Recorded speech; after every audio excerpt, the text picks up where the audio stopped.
Chapter 1007. At this moment, the three armies arrived at the foot of the walls of the royal palace amidst the cheers of the people. The civil and military officials waited at the palace gates and came forward in a grandiose manner. Jingdo had not seen such a scene in many years. Most of the officials were civil officials. When they heard of the battle, they were thousands of li away. Now, with the sound of hooves and the uniform steps, they had long been shaken to the core. Xiaosu tightened his grip on the reins and made a gesture. The subordinates following behind him immediately stopped in their tracks. It could be said that this was an order, not a single action was superfluous. From this, it could be seen that Xiaosu was very strict in his management of the army. No one was allowed to ride a horse in front of the palace gates. Xiaosu flipped off his horse. The reins in his hands were taken by a subordinate beside him. He stood ramrod straight and raised his head to look at the strict and tall palace walls. His gaze was indifferent. No one could tell what he was thinking. As the person in charge of the reception, the Minister of Rites did not dare to be negligent. Although His Royal Highness had an astonishing aura and an unapproachable appearance, he still forced down his trembling and led the officials toward him with a radiant smile. "We respectfully welcome the victorious return of the great general who pacifies the South." As these words fell, the 100 or so officials behind him shouted their congratulations in unison. The soldiers behind Xiaosu all revealed smiles. To be able to receive such praise from these high-ranking officials, all their hard work was worth it. Xiaosu nodded slightly, his expression calm as usual. According to normal procedure, after they finished speaking, the main character should exchange a few pleasantries. Unfortunately, this main character did not do anything other than nod. Everyone swallowed. 4 or 5 years had passed, but His Highness was still as aloof as ever. At this moment, Xiao Ran, who had been sticking his head out to look behind Xiaosu, was awakened by the Minister of Rites beside him.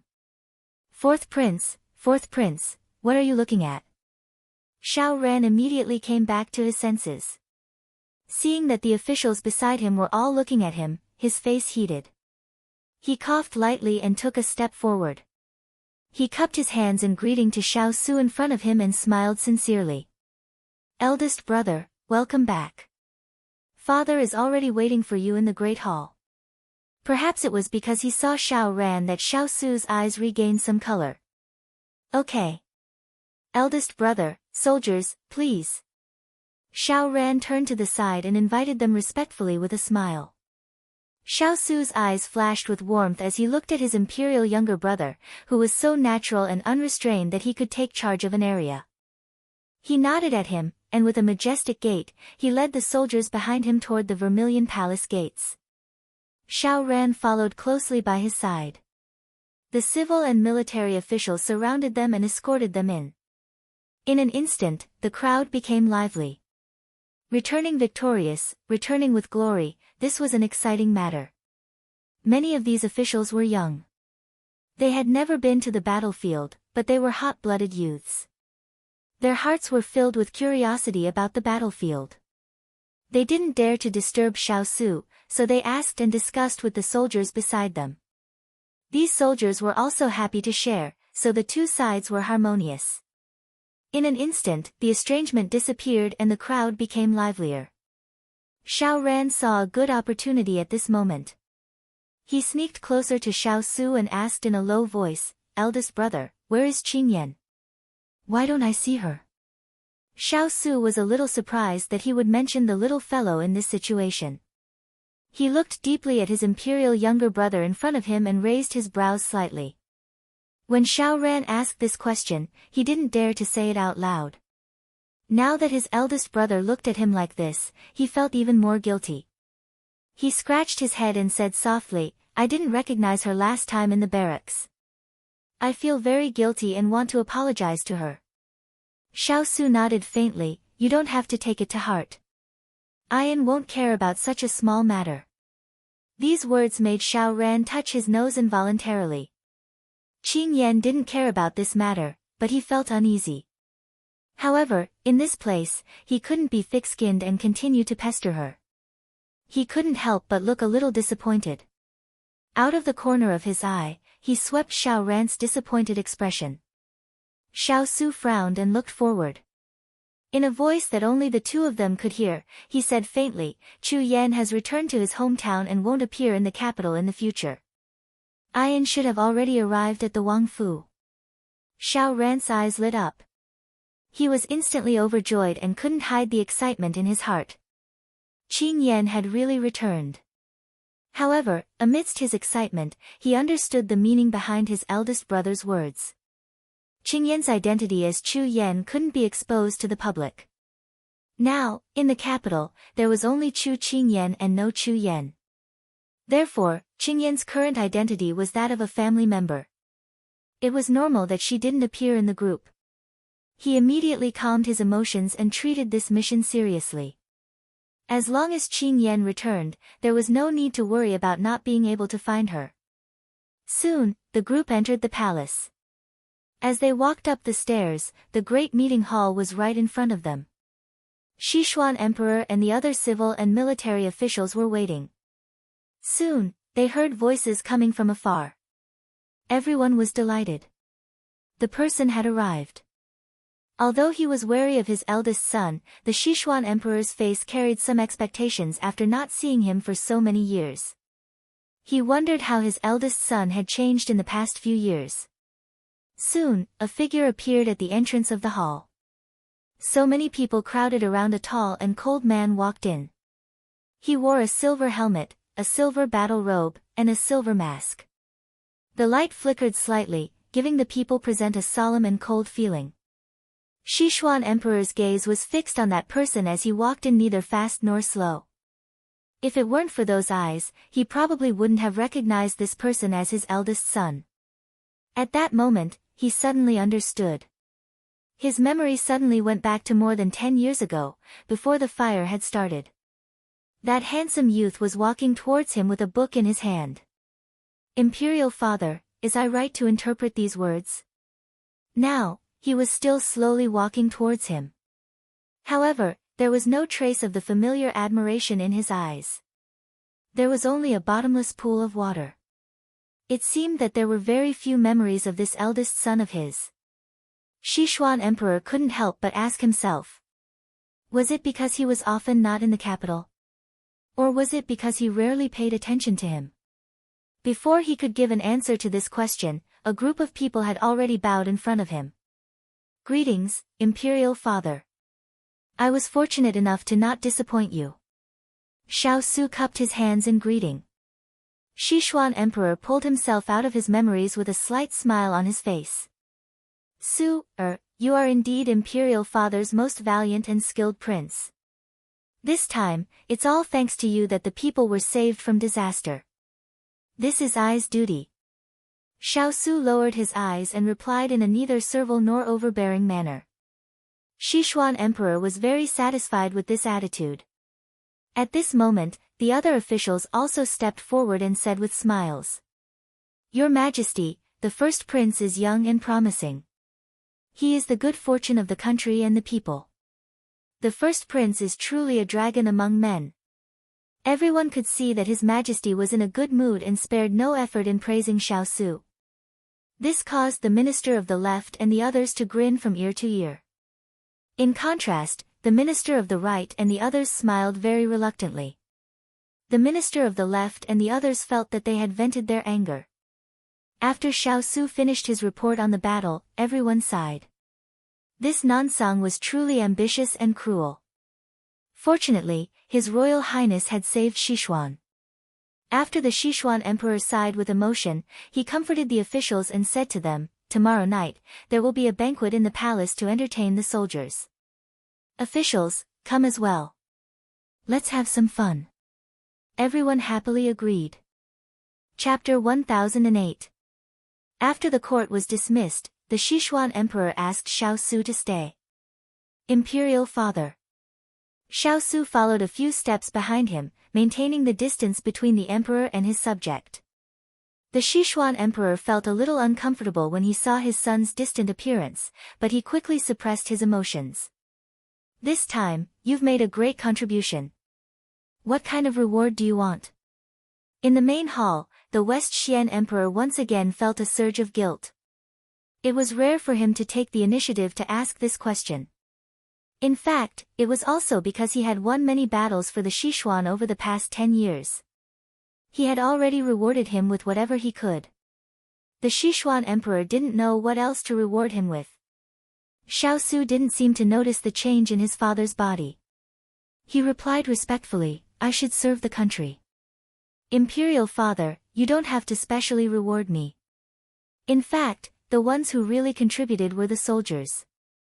The Sichuan Emperor nodded and didn't discuss this matter any further. The two of them chatted as they walked, and the scene was very harmonious. It was difficult to tell that this father and son had drawn swords against each other 4 years ago. When they reached the door of the imperial study, the Sichuan Emperor reached out and patted his arm. He smiled and said, "Go and see your mother. She has missed you very much these past few years." Xiao Su nodded.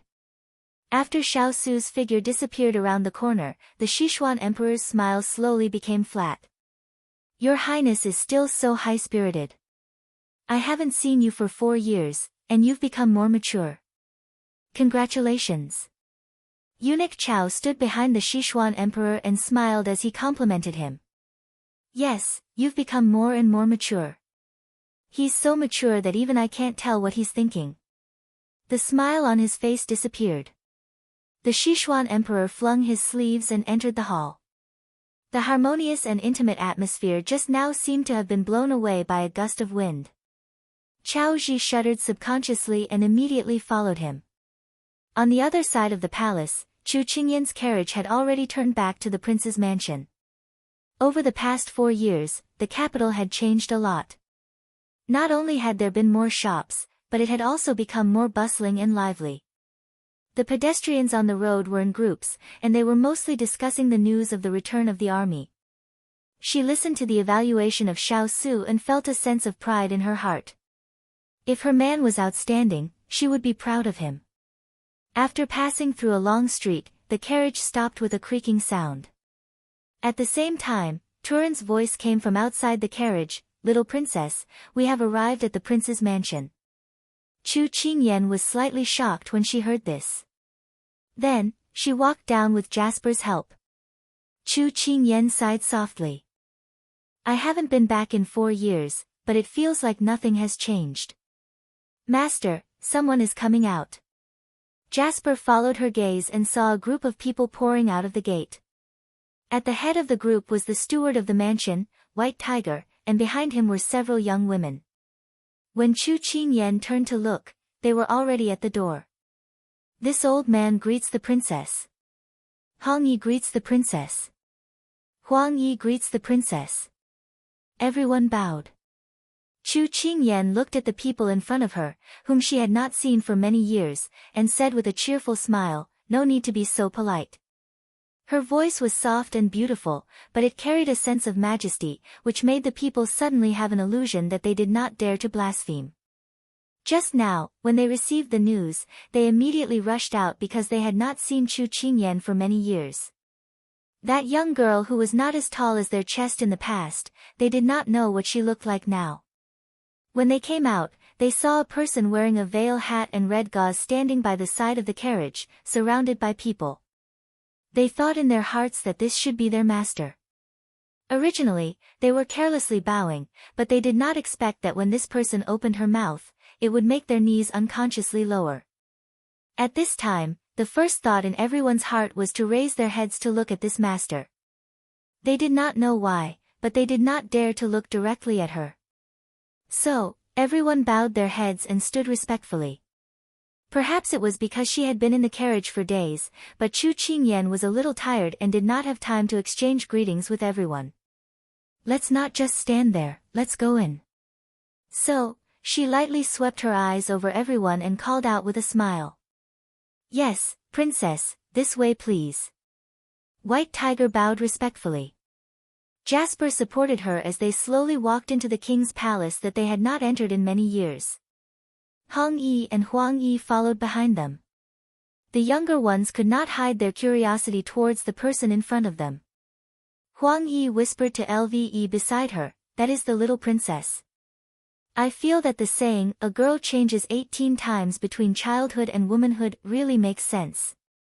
Although I can't see her appearance, but this style, this manner, it is not worse than the noble madams and young misses of the capital.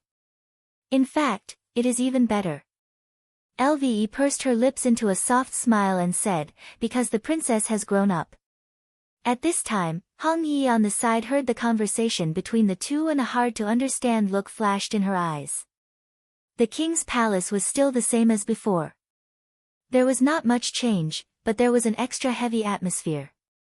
Chu Qingyan said to White Tiger beside her, "Steward Bai, it's been hard on you for all these years." White Tiger replied in fear and trepidation, "What is the princess saying? This is what this old man should do." Chu Qingyan revealed a gentle smile, "You don't need to be modest. When the Lord comes back, he will definitely reward you." When these words were said, everyone had an idea in their hearts. When the princess had come, she had declared her sovereignty with just a few words, making people not dare to be careless. After walking for a while, Chu Qingyan thought of something and said to Turan beside her, calculating, His Highness should have already entered the palace. Go and ask around and see when His Highness will come back. Although Chu Qingyan had many people by her side, most of them were trained in Jiangnan and were brought over by Lian Cheng. They were not familiar with the king's palace in the capital, so Xiao Su had arranged for Turan to be by her side from the beginning to help with the matters in the palace. Turan had a calm personality and was reliable in his work, so Xiao Su's heart was at ease. Turan respectfully complied and then retreated. Everyone knew that Turan was the most powerful confidant by the Lord's side. Now, not only was he arranged to be by the princess's side, he was also obedient to the princess's words. It was simply inconceivable. Steward Bai, you should also go and prepare to welcome the Lord's return. I have these maids by my side, I will call them if I need anything. Chu Qingyan said with a smile. White Tiger immediately complied and watched as Chu Qingyan's group continued to move forward. When he couldn't see anyone, the trembling expression on White Tiger's face completely disappeared. He straightened his back and then left in another direction. He entered the backyard and went through the door. Chu Qingyan was standing in the middle of the room with her back to everyone. She felt that her face was a little hot from the curtain hat, so she couldn't help raising her hand to take off the hat. At this time, Hong Yi and the others also followed her in. Princess, do you want to bathe and change clothes first? As soon as Hong Yi's words fell, Chu Qingyan turned around. When everyone saw the undisguised face, they couldn't help but hold their breaths. Chapter 1009. The long skirt swayed on the ground. As she turned around, the hem of the skirt danced like a butterfly. Her ink-black hair fell behind her, and as she moved, the ends of the hair rippled, black and beautiful. However, when that beautiful face was completely revealed in front of everyone, there seemed to be a gasp in the air. Her features were picturesque, her eyes were bright, and the corners of her eyes were slightly curved. She didn't smile, but she was smiling. Her skin was whiter than snow, and she was as graceful as an immortal. She was dressed in an elegant crimson dress and had a graceful figure. She should have been a charming woman, but because of her natural dignity, she had an air of nobility that made people cower in fear and not dare to step forward to blaspheme her. Her hair was simply tied up and secured with a silver orchid hairpin. There weren't too many complicated decorations. Even her waist was tied with a belt of the same color. Such a simple outfit, yet it gave her a grand aura. Everyone suddenly had a thought. If the person in front of them stood among the noble young girls and matrons in Jingdo, they probably wouldn't even be qualified to carry Wang Fei's shoes. In reality, when Wang Fei was 10 years old, she already had a beauty that could cause the downfall of a city. Now that she had shed that layer of immaturity, she was like a rose after the rain, beautiful and awe-inspiring. Chu Qingyan turned around and saw everyone standing in a daze. She couldn't help but laugh. What? It's only been a few years, and you don't recognize me? Hong Yi and the others immediately lowered their heads. Newbie doesn't dare. Only one person spoke loudly. It's not that we don't recognize you, but little Wang Fei is becoming more and more beautiful. It feels like the position of the most beautiful woman in Jingdo is about to change. When this was said, Hong Yi and the others immediately reprimanded, Huang Yi, don't be rude. Chu Qingyan followed the crowd's gaze and saw a woman in orange clothes sticking out her tongue. Her eyes rippled with a faint smile. Huang Yi, your personality hasn't changed at all. All these years, I've really missed your cooking.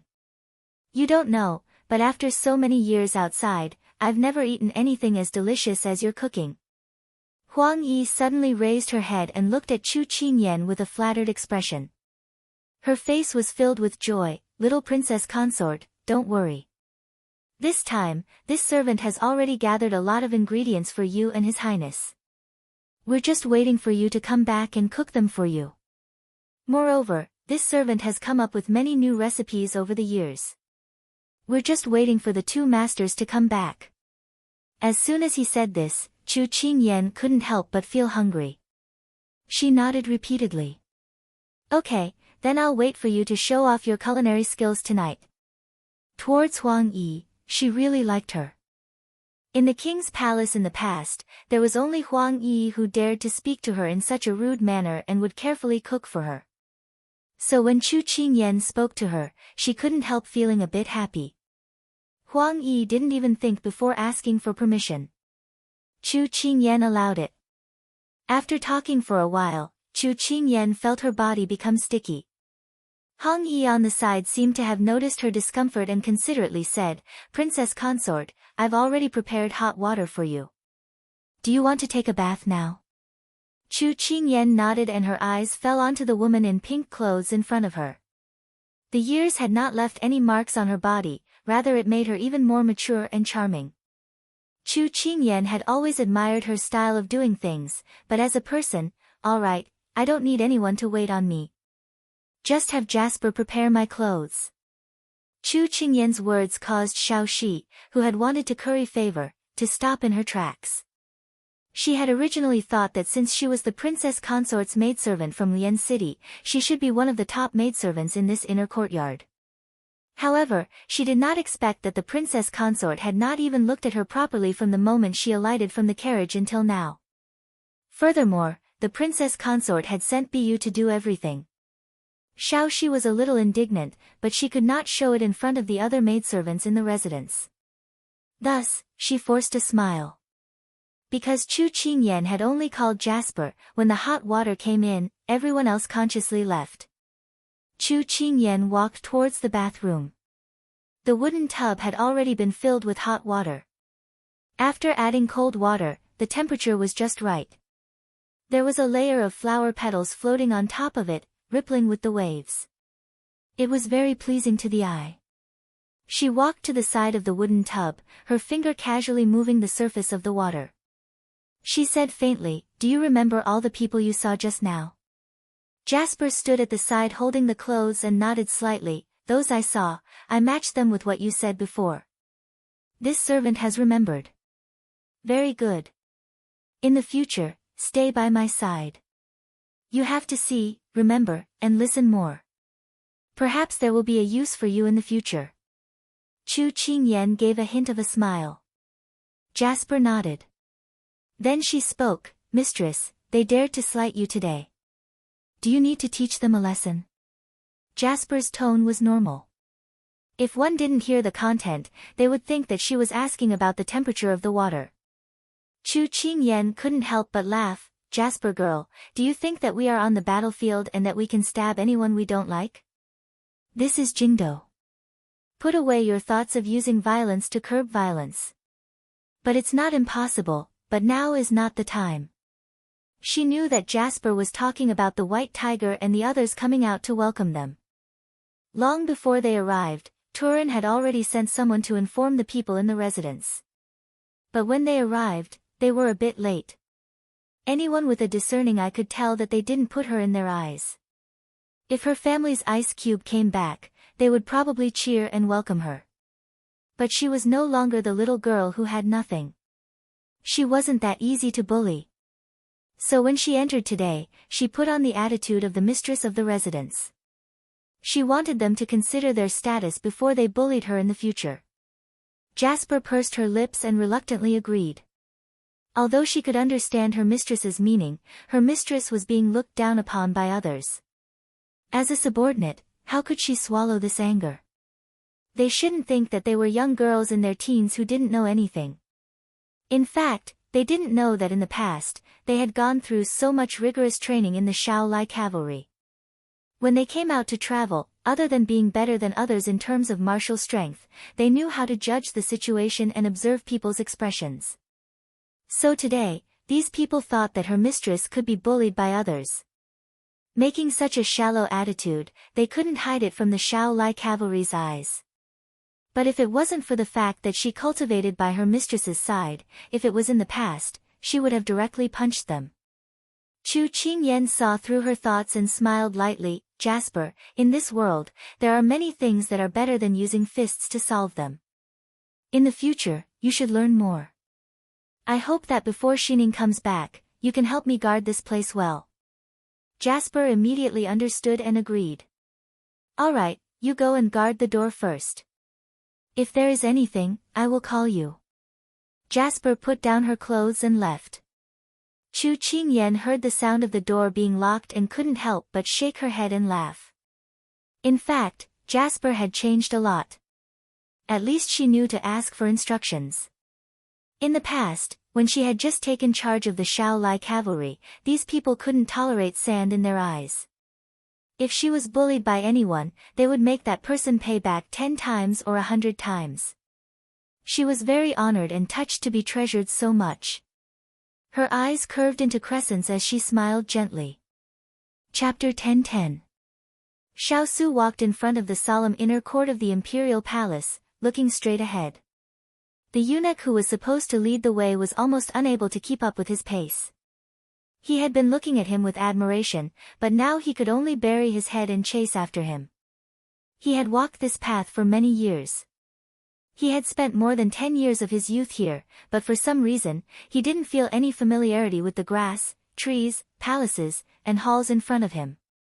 It was as if he was just a passerby. Following his pace, he quickly arrived at the entrance of Chaoyang Palace. 4 years ago, when he had been released from prison, the tightly shut door was now open in front of him. Luo Yun led a group of palace servants to welcome him with smiles. Your Highness, you've come. Her Highness the Empress has been talking about you all day. Before dawn today, she told this old one to guard the palace entrance and wait for you. Luo Yun said with a smile after leading everyone in saluting. Xiao Su didn't react to her words and only gave an indifferent sound of acknowledgement. After all, she had been in the imperial palace for a long time. His Highness' indifference didn't cause Luo Yun's face to lose color. She continued to smile and said, Her Highness is waiting for your Highness in the imperial palace. Xiao Su gave a slight nod and then strode into the imperial palace. After he entered, Luo Yun sighed softly. Back then, before His Highness left the capital, Her Highness shouldn't have rejected His Highness outside the door. Now, he didn't know when the estrangement between mother and son would disappear. She shook her head and quickly followed after him. After the 3 armies entered the city, Empress Liang was already restless in the imperial palace. She was very expectant. Now that she heard someone report that someone had arrived at her door, she was even more delighted. Empress Liang had just put down her teacup when she heard a palace servant announce, His Royal Highness requests an audience. Her gaze immediately turned to the door. She saw a tall figure appear in front of her like a god. His heroic spirit couldn't be concealed even by armor. Although she was very strict with Xiao Su, she had given birth to him after 10 months of pregnancy. She could recognize him just by looking at his figure. I pay my respects to Imperial Mother. In the blink of an eye, he was already right in front of Zhang Xian, kneeling down to pay his respects. After so many years, you still know to come back. He might as well stay in that snow mountain and mine for the rest of his life. Otherwise, this consort will get sick of it. After not seeing each other for so many years, Empress Liang also wanted to talk to him properly. However, when she saw that other than his salutation, he was cold and unapproachable, this immediately aroused dissatisfaction in her heart. I didn't want to come back, Xiao Su replied indifferently. Empress Liang was still thinking that he would say a few good words, but she didn't expect to hear him say that. Her whole face immediately changed. You unfilial son. She scolded. In the past few years, she had been dissatisfied with him taking matters into his own hands, refusing to send the Liang family's young ladies to him, and ignoring her orders. At this moment, she suddenly exploded. Xiao Su, do you think that you're capable now that you've accomplished so much? This consort is telling you, what does this bit of military merit count for? When you have absolute power in your hands, that's what you're truly capable of. After saying this, Empress Liang was still not satisfied. She gripped her handkerchief tightly in her hand as she continued to scold him. This consort spent so much effort to arrange a path for you. Why don't you take it? Why do you have to choose a path with no future? Imperial Mother, your words are incorrect. I is no longer a naive child. I know how to distinguish right from wrong. I know what's right and what's wrong. Imperial Mother, please don't worry about I. Every time he entered the palace, he would have to endure this storm. Xiao Su was already used to it. You know how to distinguish right from wrong? Then why do you still persist in going about things the wrong way? Su, can't you have a bit of ambition? Could it be that you only want to be a boorish fellow that can be ordered to come and go as you please? Could it be that you're the only one that's willing to submit to others? Those things were originally yours, so why do you have to submissively give them to others? With your intelligence and wisdom, it's not difficult for you to gain your father's favor. Why can't you be a bit more careful? Luo Yun had just come in with a teacup when she saw that this mother and son pair were at odds again. She immediately went forward and placed the tray on the table. She reached out to stroke Empress Liang's back and comforted her. Your Highness the Empress, His Highness has just returned to the capital and must be very tired. If there's something to say, let's talk about it properly. His Highness is still kneeling right now. Shouldn't you have him get up first? I can't defend myself against Imperial Mother's words and I don't want to defend myself. Xiao Su felt that his mother's words were giving him a headache and he slightly furrowed his brows. Empress Liang was already unhappy that Consort Yu had monopolized his majesty during this period of time. Now that her son wasn't being considerate and couldn't work together with her, her anger exploded. She took the teacup on the table and fiercely threw it at him. You unfilial son. As Luo Yun cried out in alarm, the teacup hit his shoulder with a clang, and the boiling hot tea spilled all over his body. The pale yellow liquid flowed down his armor, and the tea leaves spilled all over the floor. The floor was soaked bit by bit and clouds of flowers bloomed. Many things started to cool down bit by bit as the dense water vapor rose. In the King of England's Fu, Chu Qingyan walked out of the room. She had changed into a thin scarlet robe with gold and silver lining. She had just bathed and her skin was fragrant and tender. She was in a good mood. Because of their return, the Fu was very busy. Hong Yi had already taken people to deal with matters, Huang Yi was preparing dinner, Lve was making the bed, and Lan Yi was tidying up the study. Right now, Jasper, Xiao Shi, and Qing Yi were accompanying her. She had nothing to do and involuntarily walked to the tall banyan tree. In these 4 years, the banyan tree had grown much taller. Its leaves were lush and it blocked out the scorching sun. She raised her head to look at the banyan tree. She remembered that year in the capital, many of her and Big Ice Cube's stories had taken place under this tree. It really was nostalgic. At this time, Qing Yi saw her gaze fall on the banyan tree and couldn't help but say, Esteemed Wang Fei, in these years that you were not here, this servant sent people here every day to trim the plants and take good care of them. Chu Qingyan turned to look at her. It's been hard on you. Qing Yi shook her head and smiled with her.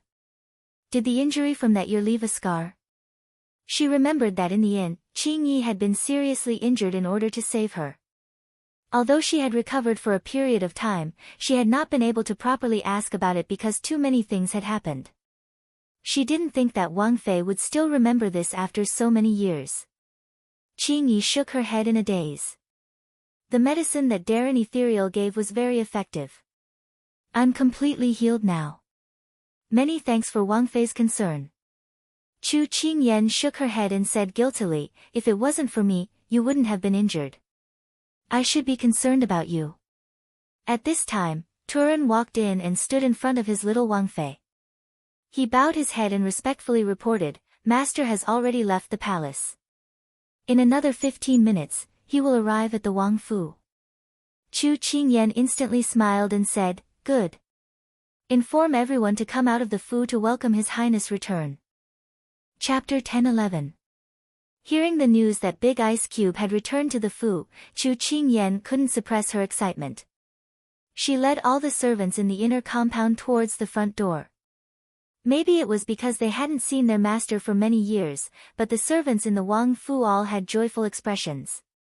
They followed behind Chu Qingyan and left. This kind of atmosphere could easily stir emotions. Their steps quickened. When they reached the door, there was still no one on the road. Chu Qingyan said with a smile, everyone, don't be impatient. His Highness will arrive soon. Everyone needs to show their best side and let His Highness feel our enthusiasm. When everyone heard this, they immediately puffed out their chests and showed their teeth. They were in high spirits. Seeing this, Chu Qingyan nodded in satisfaction. Seeing that the person hadn't arrived yet, Chu Qingyan wasn't in a hurry. She used this time to ask the servant girls next to her, Hong Yi, is everything ready? Hearing this, Hong Yi bowed and replied, the room was cleaned a few days ago. The bedding has been dried, and the bathrobes and other items have been prepared. Huang Yi is busy in the kitchen right now. She will probably finish preparing the meal in an hour. Chu Qingyan nodded, Hong Yi, I'm not worried when you do things. Receiving this praise, Hong Yi did not become happy. Instead, she felt slightly uncomfortable. She had done these things for so many years, and in her heart, she already thought of herself as the person with the highest authority in the inner courtyard. Now that Wang Fei had said this, it was as though she was below her. In the future, everything had to go through her approval and affirmation. However, she didn't dare to show this uncomfortable emotion and only smiled in response to Wang Fei. Chu Qingyan didn't detect her abnormality. Maybe it was because she had been by Big Ice Cube's side these years. Big Ice Cube had delegated power to her and always let her take care of everything around her. Also, she had a large group of people under her command, so her words and actions carried the authority of a person in power. She had just casually asked, but she did not expect that Hong Yi would keep this matter in her heart. At this moment, Jasper's sharp eyes caught sight of a group of people around the corner. She immediately said, Mistress, His Highness is back. Chu Qingyan raised her head and looked at the end of the street. A tall figure appeared in her field of vision, followed by a neat row of soldiers. However, she only had eyes for the silver figure in the lead. As if sensing her gaze, a hint of gentleness appeared in the other party's cold gaze. She no longer had that unapproachable look. When they arrived at the entrance of the mansion, everyone in the mansion knelt on the ground and saluted excitedly and sincerely, Welcome back, Your Highness. In the midst of the kneeling crowd, only one person stood in place, smiling as he looked at the person who had jumped off the horse. That was Chu Qingyan. Hong Yi and the others were shocked. Wang Fei dared to stand there like this. Are you not afraid of the Lord's reproach? Yet Xiao Su dismounted and raised his hand for them to rise. He walked towards Chu Qingyan. His expression was normal and he did not feel anything was wrong. Only the people who followed them were used to it. Their little Wang Fei was different in their master's heart. In their master's eyes, no matter what little Wang Fei did, as long as it was not harmful, it was right and could be tolerated.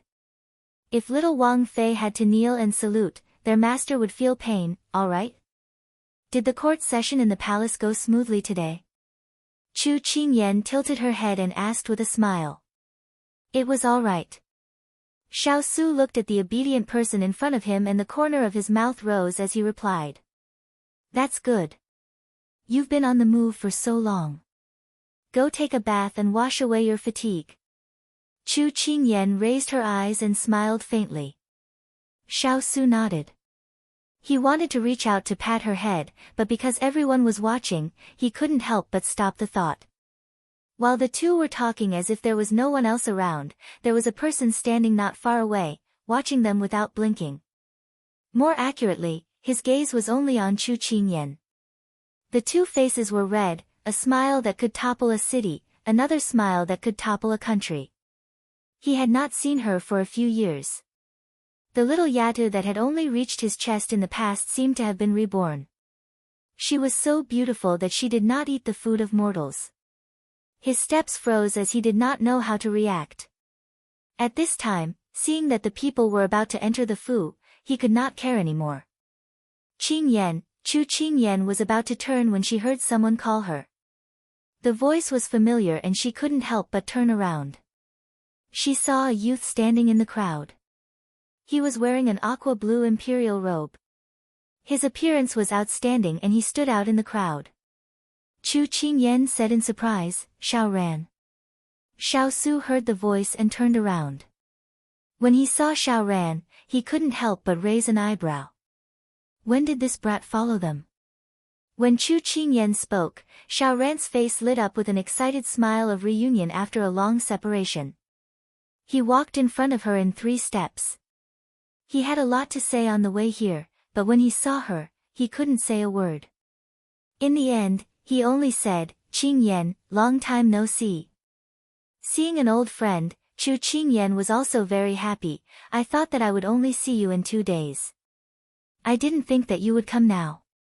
Today, I was ordered to welcome the 3 armies. I thought that you would appear with eldest brother. I didn't think that you would return to the Wang Fu first. Once I finished dealing with the matters in the palace, I immediately rushed over." Xiao Su's tone was very fast, his eyes locked onto the person in front of him. He couldn't move his eyes away from the beautiful smile. Seeing that Xiao Ran wanted to stick his eyes to the little fellow, Xiao Su narrowed his eyes. He took a step forward and blocked Xiao Ran's line of sight. He said in a faint voice, "Let's talk inside the Fu." Xiao Ran thought about what they were talking about at the gate. He immediately realized and nodded, "Then let's go in first. Eldest brother must be tired and needs to rest first." Chu Qingyan looked at the 2 brothers and nodded without any objection. "There's a big meal being cooked in the kitchen. Later, everyone will sit around the table to eat. It will be very lively." So the group entered the Fu. Hong Yi and the others who were following behind saw that Wang Fei and Master had such a good relationship, as well as her deep friendship with His Highness the 4th Imperial Prince. They couldn't help but take this Wang Fei seriously. Once they entered the yard, Chu Qingyan was about to follow Xiao Su into the room when Xiao Ran stopped her. "Qingyan, let eldest brother do his work. We haven't seen each other for many years. I have many things I want to talk to you about." Chu Qingyan thought that since the guest had spoken, as the host, she shouldn't just leave him here like this. But just as she was about to stop and speak, the big ice cube's eyes looked over. His gaze was cold and carried the feeling of being abandoned. Chu Qingyan blinked. Was she sure she hadn't seen wrong? "Qingyan." Xiao Ran didn't understand why he was talking to her while she was looking at eldest brother. Chu Qingyan came back to her senses, but the big ice cube only showed his back to her. She weighed the pros and cons and then turned to say to Xiao Ran, "Wait a moment. I'll be back in a bit." Finishing, she turned and walked towards Xiao Su. She was so fast that Xiao Ran didn't even have a chance to stop her. Chapter 10-12. Xiao Ran wanted to call out to her, but the other only gave him a view of her back. He put down his hand and took a deep breath. Forget it, he would wait for her first. At this time, Xiao Shi, who was standing on the side, did not have time to catch up to her Wang Fei and was left in the yard. Actually, it was because such a young and promising youth had appeared by Wang Fei's side that she had been a little distracted. Now that the others were not here, she couldn't help but have thoughts. She took the tea from the side and handed it to Xiao Ran. She bashfully tilted her head to the side and said, "Fourth Highness, please have some tea." Xiao Ran's thoughts were all on Chu Qingyan at this time. Hearing the tea being offered, he didn't even think before taking it. There was still a smile on his face from seeing Chu Qingyan. Seeing the smile on Xiao Ran's face, she thought it was because of her. She couldn't help but pinch her handkerchief and gently say, "Your Highness, be careful, it's hot." Because he was in a good mood, Xiao Ran did not feel anything and nodded. Seeing Xiao Ran not only take the tea, but also respond to her words, Xiao Shi was overjoyed. Her courage grew and she started to find topics to talk about with Xiao Ran. "Fourth Highness, I heard that you are a friend my Wang Fei made in Jing City. This servant has heard my Wang Fei mention you many times in Lian City." In reality, she didn't know what the relationship between him and Wang Fei was. On the way back to the yard, she had heard the other people's discussions. She only knew that when Wang Fei was in the Wang Fu, this fourth prince often came to play with her. Based on his interactions with Wang Fei, they seemed to be quite familiar, so she dared to say this. If this was said to other people, it would just be a smile and a polite greeting. But to Xiao Ran, it was not the same. He had been thinking about Chu Qingyan for so many years and was worried that if he was not by her side, she would forget about him. Now that he heard Xiao Shi's words, his heart immediately bloomed with joy. He put down the teacup in disbelief and looked at her with shining eyes. "Is what you said true?" Xiao Shi had only found a reasonable opening line. She didn't expect the other party's reaction to be so big. She was a little frightened. Only now did she realize how noble the person in front of her was. She didn't know if she would affect herself if she made things up. However, the arrow was already knocked on the bowstring. She hurriedly smiled and said, "Yes, Xiao Shi is telling the truth." These words undoubtedly let Xiao Ran eat a heart-calming pill. Qingyan really put him in her heart. "Your name is Xiao Shi." The noble young master in front of her actually took the initiative to ask for her name. Xiao Shi was a little flattered and immediately replied, "This servant is called Xiao Shi." "All right, Xiao Shi. Since you're currently your princess consort's lover in Lian City, you should know what she likes on a daily basis. For example, eating, playing, and such." Xiao Ran looked at her and asked seriously. After all, they hadn't seen each other for a few years. He didn't know if the little Yadu had changed from the past. Since there was a servant girl by her side, then he would take the opportunity to ask. Xiao Shi was instantly stumped. When she was in Lian City, she didn't serve Chu Qingyan because Chu Qingyan wasn't used to being served. She only had Xining by her side. However, she couldn't say that she didn't know to Xiao Ran right now because her words just now had already dug a big hole for herself. She hurriedly thought about the Wang Fei's tastes in the carriage recently. She immediately began to recount. It was better than nothing. Xiao Ran listened very seriously and remembered it all in his heart.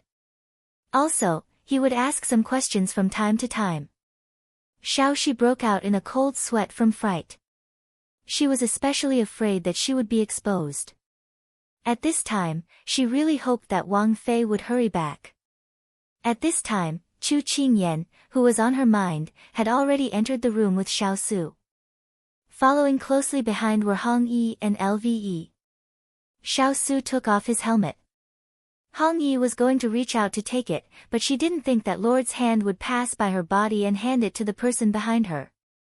Chu Qingyan originally thought that she could just wave her hand and not do anything. Looking at the helmet in front of her, the corner of her mouth jerked. This big ice block really held a grudge. Wasn't it just because she hesitated and didn't follow in time? Although she criticized him in her heart, she didn't forget to leave some face for him in front of outsiders. She raised her hand to take it and then found a place to hang it up. At this time, a certain person started to order people again, "Help me undress."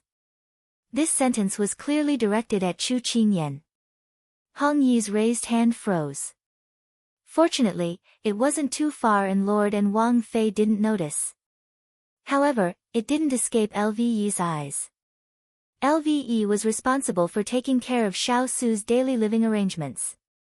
At this time, she saw that even though Lord and Wang Fei were right in front of her, they seemed to only have eyes for each other. She tactfully said to Hong Yi in a low voice, "There doesn't seem to be anything we can help with here.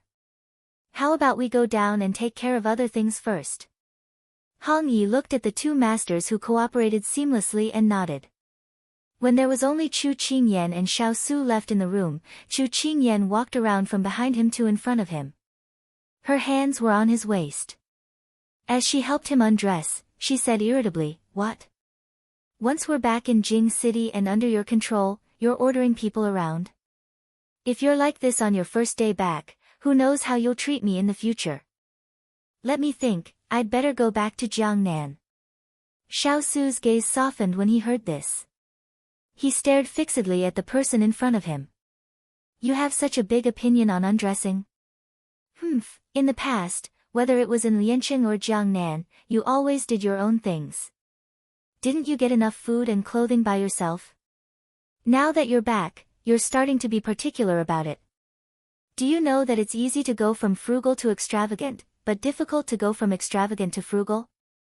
The two of them started to bicker. "Is it wrong for me to help my future wife undress? If you think it's unfair, I can help you next time. How about it?" He whispered the last sentence into her ear. Instantly, her face heated up. Her cheeks were even redder than cherries. She clenched her hand and swung it at him. "You're so annoying. You only know how to talk nonsense." Xiao Su's lips curled. The person in front of him had clear eyes, rosy cheeks, and bright red lips. His heart skipped a beat, and he couldn't help but lower his head to get closer to her. She could clearly feel a warm breath getting closer. Her chest couldn't help but start pounding like a little deer. Even though the two of them had already been intimate before, she didn't know why she still felt the palpitations of her first love. She instinctively looked away, not daring to meet his eyes. Just as the two of them were about to meet, Chu Qingyan's gaze froze. She suddenly said, "Big Ice Cube, what happened to your shoulder?" There was a large stain on his silver battle suit. She had even personally checked his clothes this morning on the road, but she didn't find this at all. It could only be said that it appeared after she wasn't around. She was surprised because Big Ice Cube was a clean freak. No matter how busy he was, the clothes he changed out of at night would be as clean as if they had just been washed. It was impossible for a stain to suddenly appear on his clothes. Chapter 10:13. Xiao Su was a bit unwilling to be interrupted, but when he followed her gaze, the fire in his eyes was immediately extinguished. Because he remembered the reason. He didn't want the little fellow to know, but unexpectedly, she found out. "It's nothing, I accidentally got it." Xiao Su looked away, lowering his head to take off his battle clothes. How could Chu Qingyan believe this? Would someone accidentally pour something on their shoulder? "Big Ice Cube, don't treat me like a 3-year-old child, believing whatever you say." She took a step back, crossing her arms as she looked at him, showing that she didn't believe him. "Okay, I'll tell you the truth." Xiao Su was helpless. As expected, he couldn't hide it from her. The battle clothes had already been taken off, and he casually placed it on the crossbar. With a seemingly casual expression, he said, "When I was visiting Imperial Mother today, she accidentally spilled the tea and it just happened to fall on my shoulder. It's not a big deal." In just a few words, the domineering and arrogant atmosphere in Chaoyang Palace was gone. But how could Chu Qingyan not understand the truth behind his words? This matter involved Empress Liang, so Chu Qingyan couldn't ask. She immediately stepped forward, grabbing his white inner clothes with both hands. "That tea must be very hot. Let me see if you're injured." The little fellow didn't continue to pursue the matter, which was unexpected, but it was also what he wanted. It's nothing, my skin is rough and my flesh is thick. This little bit of hot water won't affect me." Xiao Su held her hand and said with a chuckle. "The wind leaves a mark, and the wild goose leaves a sound. Not to mention, it's boiling tea, how can it be nothing? I don't care, let go, or I'll go to Chaoyang Palace and find your imperial mother to reason with." How can a person get injured when they come back from the palace? The more he didn't let her see, the stronger the guess in her heart. She definitely couldn't let the big ice cube get away with it. Hearing her say that she wanted to find Imperial Mother, Xiaosu didn't know why, but he laughed out loud. Chu Qingyan looked up and saw his eyes shining. She couldn't help but ask, "What's wrong with you? Is it very funny?" "No." The corners of his mouth were still unable to hide the smile on his face. Chu Qingyan was baffled. At this time, he was no longer stopping her. She couldn't care about anything else. She tiptoed and lifted his inner clothes, revealing his shoulders. His shoulders were red with blisters. Because the battle suit was too heavy and too hard, it would rub against the wound when he walked. Many blisters burst, and his clothes were stained with blood. The flesh underneath was badly mangled. Chu Qingyan's fingers trembled slightly as she stared blankly at the patch of red. She turned to look at him and said softly, "Is this what you mean by fine? If I didn't insist on seeing it, would you still hide it from me?" Xiaosu glanced at his shoulder and turned to look at her. "It's nothing serious. This is just a minor injury." Because he had suffered countless injuries since he was young, this little bit of pain was nothing to him. But to the little fellow in front of him, it seemed to be different. Chu Qingyan glared at him fiercely. She really wanted to push him away and not care about him anymore, but she couldn't bear to. She pushed him to the chair and sat down. Then, she turned around and walked out of the door in a huff. Xiaosu thought that she was really angry and prepared to pull up his clothes to chase after her. But when he reached the door, she was already back. "Do you know that you're injured? You still dare to run outside? Go over and sit down." Chu Qingyan closed the door and saw the person behind her. She ordered with a serious face. Xiaosu didn't know whether to laugh or cry at her tone. But his angry wife was the most important. He didn't dare to resist and sat down obediently. Jasper, who was standing outside the door to help take the medicine bottle, was about to leave when she heard a sentence from inside. "Clothes, take off." Jasper staggered and almost fell. She wiped away her sweat and steadied herself. Master was really domineering. No, she couldn't leave. She had to stand guard here. If someone didn't have eyes and pushed the door open, Master would be in an awkward position. Due to her good hearing, Jasper immediately retreated a few steps and stood straight under the beam. Chu Qingyan didn't know that her image in Jasper's heart had changed completely. At this time, she was concentrating on treating the wound that had already started to fester. She carefully removed the dead skin and after cleaning and disinfecting it, she spread the medicine powder over the wound. This wound looked very serious. She could feel that her heart, liver, spleen, lungs, and kidneys were all in pain, but he didn't even frown the entire time. She pursed her lips and then put away the medicine bottle. "It's taken care of. When you bathe later, remember not to let the wound come into contact with water." Hearing her instructions, Xiaosu looked up at her. "Don't take this matter to heart.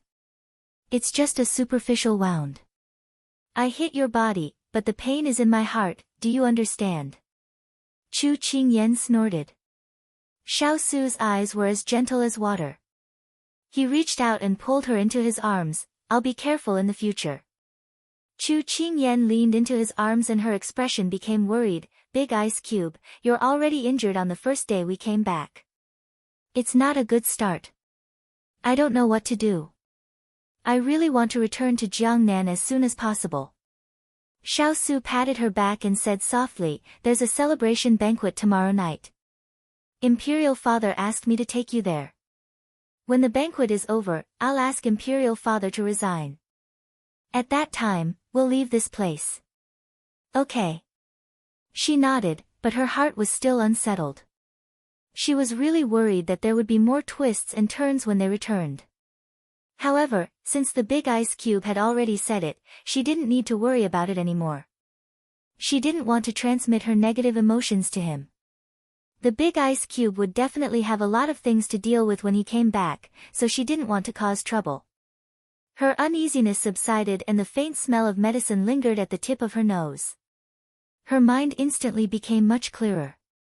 At this time, she realized that the person she was hugging was actually naked. Cough cough, when she didn't realize it, she could still lean on him naturally. Now that she realized it, she felt uncomfortable all over. Her rationality told her that she should immediately withdraw from his arms, but her actions were faster than her brain. She reached out and gently poked the chest in front of her. Although it was hard, it was also very elastic. His wheat-colored skin was very sexy. She couldn't help but think of the handsome men on the cover of those magazines. Her big ice cube looked thin in clothes, but when he took them off, he was muscular. She really picked up a bargain. Suddenly, a suppressed voice came from above her head. "Haven't you touched enough?" Chu Qingyan blurted out without thinking, "It's simply too admirable." Wait, something seemed wrong. The temperature in the air suddenly rose and she suddenly blushed. That, I'll go out first." She turned and wanted to leave. However, just as she took a step, her wrist was grabbed. Her body trembled slightly and her whole body was pulled in front of him. He reached out and cupped her cheeks. "You want to leave? It's too late." Just as the domineering words fell, a black shadow covered her and instantly took away her breath. Chapter 10:14. When Chu Qingyan left the room, her face was completely red, her lips were bright red, and her eyes were still unfocused. She turned to the side and saw Jasper standing like a pillar. She immediately coughed a few times to hide her emotions. Jasper nodded slightly. "Mistress, Fourth Prince just sent someone to find you. Are you going to see him now?" Chu Qingyan's heart skipped a beat. She had almost forgotten that Xiao Ran was still in the drawing room. She put away the tender look on her face and immediately strode forward. "We'll go to the drawing room now." When Chu Qingyan arrived at the drawing room, Xiao Ran had already asked Xiao Shi what he wanted to know. He was drinking tea and quietly pondering. After this incident, Xiao Shi's fear had surpassed her vanity. She didn't even dare to breathe loudly. When she saw her princess consort enter, she immediately let out a sigh of relief and went to greet her. "Princess consort." Chu Qingyan nodded to her and then walked in front of Xiao Ran. Xiao Ran, who was deep in thought, did not notice her arrival. He only saw a black figure flash in front of him, interrupting his train of thought. He raised his head and saw the person standing in front of him with a smile like a flower. He couldn't help but smile. "You're back. Where's eldest brother?" "He's bathing. It will probably be a while before he comes over." Chu Qingyan sat down and said with a smile. Xiao Ran nodded. Sitting in front of him was the girl that he had been thinking about for the past few years. At this moment, his emotions were like a wave, unable to calm down. He did not forget the previous incident. When Chu Qingyan dismissed the servants, leaving only Jasper, he said guiltily, "Qingyan, last time I was blind and didn't recognize that person as you. There was only a difference of one word, but I didn't notice it. Every time I think of this, I feel especially vexed." When Chu Qingyan heard this, she said disapprovingly, "I was wondering why you were frowning. So it's because of this matter. You don't have to take it to heart. After all, it's been so many years. It's normal that you can't recognize someone with a different appearance. You, can relax. Also, I really like the little things you gave me. It's my good fortune to have a friend like you." When she finished speaking, she smiled and thanked him sincerely. After receiving her forgiveness, Xiao Ran also relaxed. It was because he cared too much about a person that he treated everything related to her, even if it was a trivial matter, as a big deal. Hearing her mention the box of gifts, he scratched his head in embarrassment and smiled foolishly. "As long as you like it." Chu Qingyan covered her mouth and smiled, then asked about his life. "How have you been these past few years?"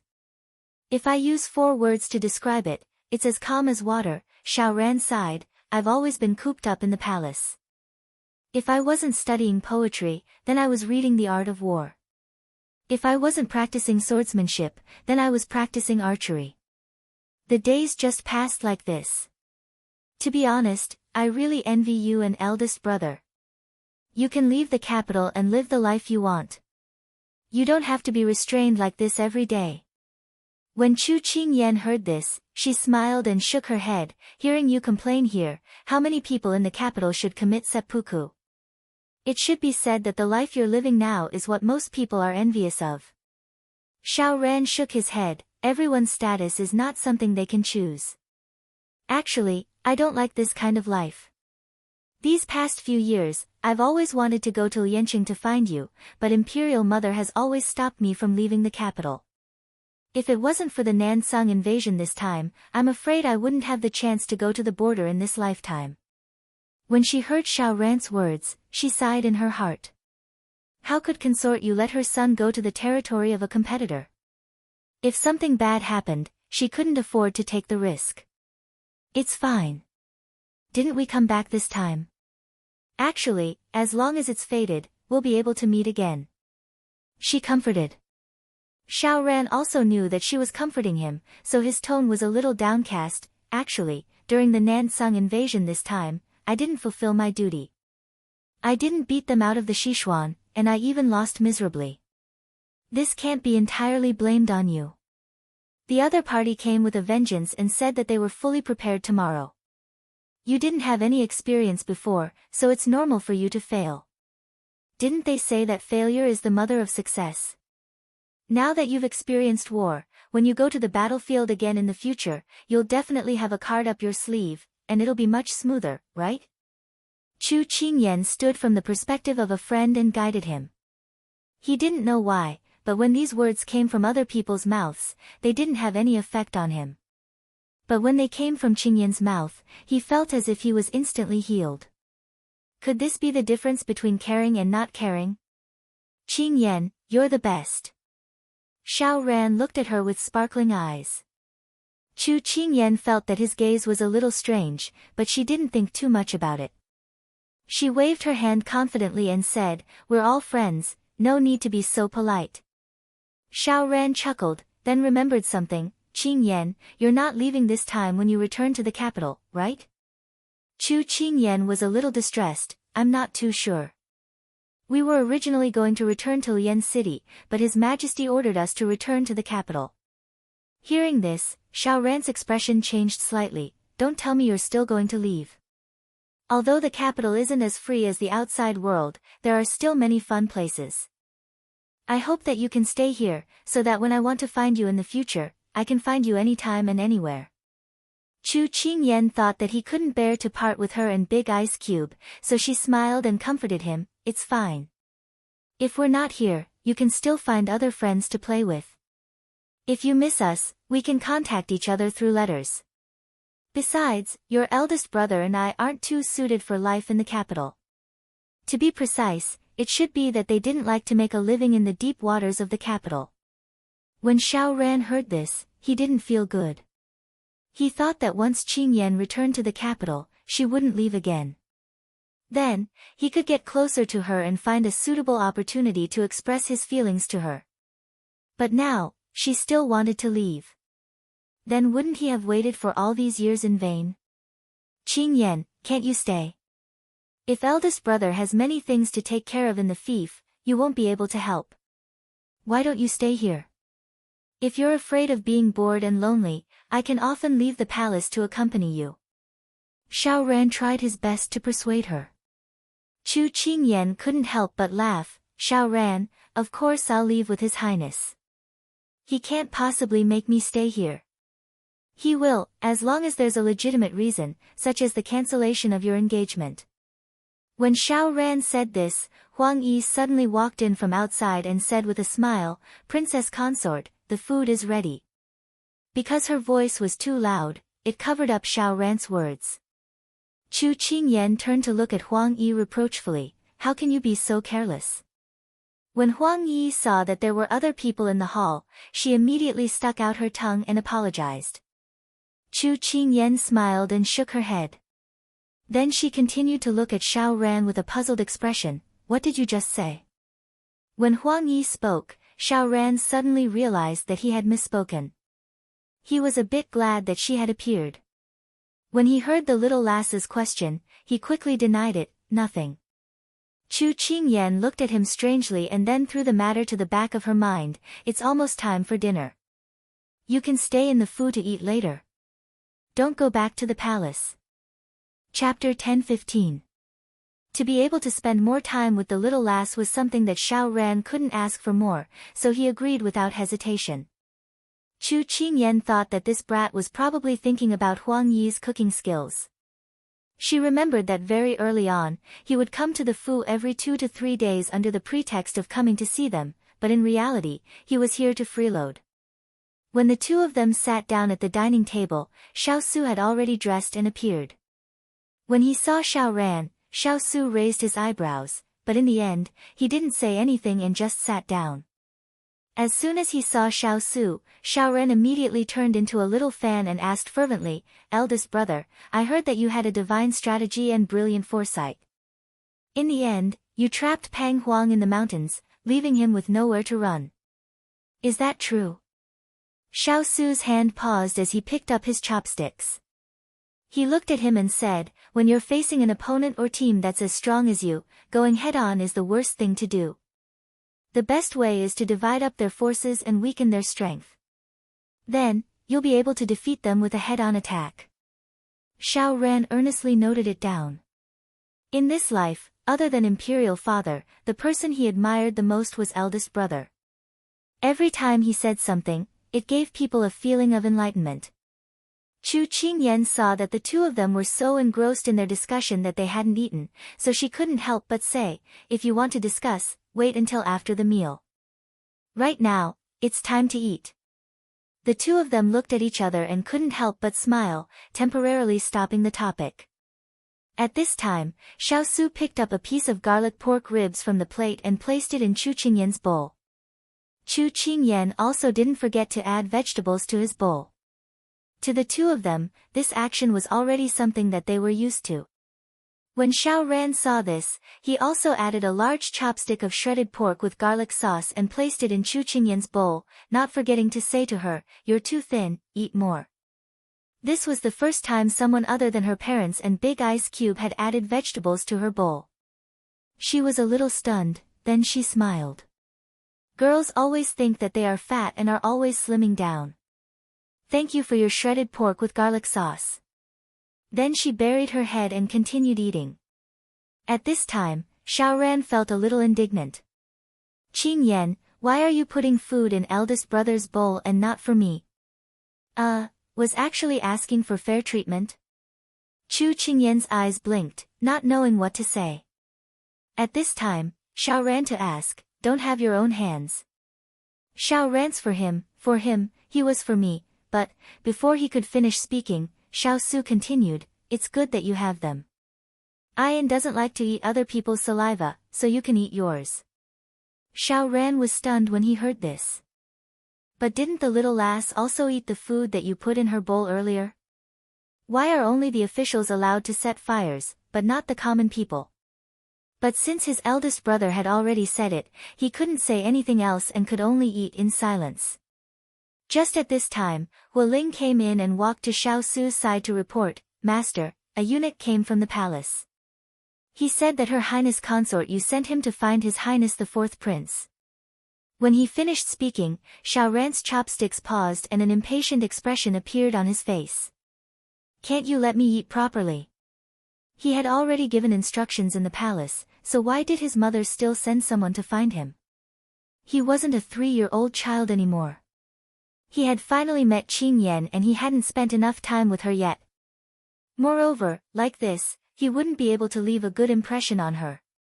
Qing must still think that he hadn't grown up and needed someone to take care of him at any time. Xiao Su looked at Xiao Ran and said to Ling, "Have the eunuch wait for a bit. Tell him that His Highness the Fourth Prince will return after eating." After Ling agreed, he quickly left. Xiao Ran ate the rice in his bowl and his mood to eat was ruined. He casually ate a few mouthfuls and said that he was full. "Eldest brother, Qing Yan, I'm going back to the palace first. I'll come find you next time." Be careful on the road. Chu Qingyan gave him a sympathetic look. Xiao Ran wasn't in the mood, so he just nodded and stood up to leave. After Xiao Ran's figure disappeared into the night, Chu Qingyan leaned over to the person beside her. Big Ice Cube, you seem to be competing with Xiao Ran just now. She dragged out the last syllable and her tone was quite mischievous. Xiao Su's brows twitched. Don't let your imagination run wild. Alright, I'm letting my imagination run wild. She shrugged, but her tone wasn't like this. This Big Ice Cube, he really wanted to save face. When Xiao Ran was picking up food for her, his eyes seemed to be able to see through her.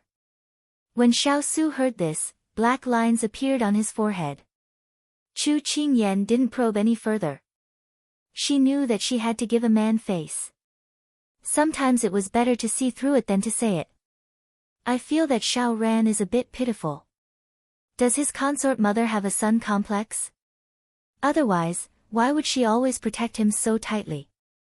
Normally speaking, raising a son from a poor family and raising a daughter from a rich family, shouldn't a boy be allowed to grow and train by himself? Why is this consort you not allowing this and that? It's so strange. Towards this matter, Chu Qingyan found it a little hard to understand. At this moment, Xiao Su thoughtfully repeated her words, raising a son from a poor family and raising a daughter from a rich family. I'll remember this sentence. When Chu Qingyan heard his words that didn't make sense, she was completely confused. Why are you remembering this? How to raise a child? Xiao Su threw this sentence at her lightly. After saying that, she instantly understood and the heat on her face immediately rose. She averted her gaze, not daring to look at him. I'm talking about serious matters with you. Why are you so indecent? Xiao Su's lips curved slightly. Don't tell me this matter isn't serious. Chu Qingyan's face became even hotter. Who wants to give birth to your child? You can give birth yourself. Xiao Su chuckled. Chu Qingyan turned her head and glared fiercely at him. What are you laughing at? Xiao Su, on the other hand, laughed even more heartily. It turned out that teasing his little meow was so fun. Chu Qingyan ignored him and buried her head in her food. However, as she ate, the corners of her mouth couldn't help but curl up. Children. Giving birth to a child of her and Big Ice Cube, just thinking about it warmed her heart. After the soup and rice, Chu Qingyan rubbed her belly without caring about her image. Wang Yi's cooking is still the best. I've unknowingly eaten 2 bowls of rice. If you like, you can bring her along when you leave in the future, Xiao Su suggested. Chu Qingyan nodded without thinking. That's a good idea. Xiao Su smiled. At this moment, Turin came in and walked to his side. He lowered his head and said a few words to him before leaving. She blinked. What did Turin whisper to you just now? Xiao Su looked up. I'm bringing you to meet someone. Who? Her interest was piqued. Xiao Su didn't play riddles with her. The person you've been thinking about, water spirit. Chu Qingyan's eyes lit up. She had only heard of Shui Ling's name but had never seen her before. She had been itching to meet this beauty for a while now. Without any explanation, she stood up and said, all right, all right, all right. Let's go. As she spoke, she took his hand. Xiao Su found it funny. Since when was his subordinate more popular than him? I've just eaten, walk slowly. I know, Big Ice Cube, you're getting more and more naggy. Chapter 10:16.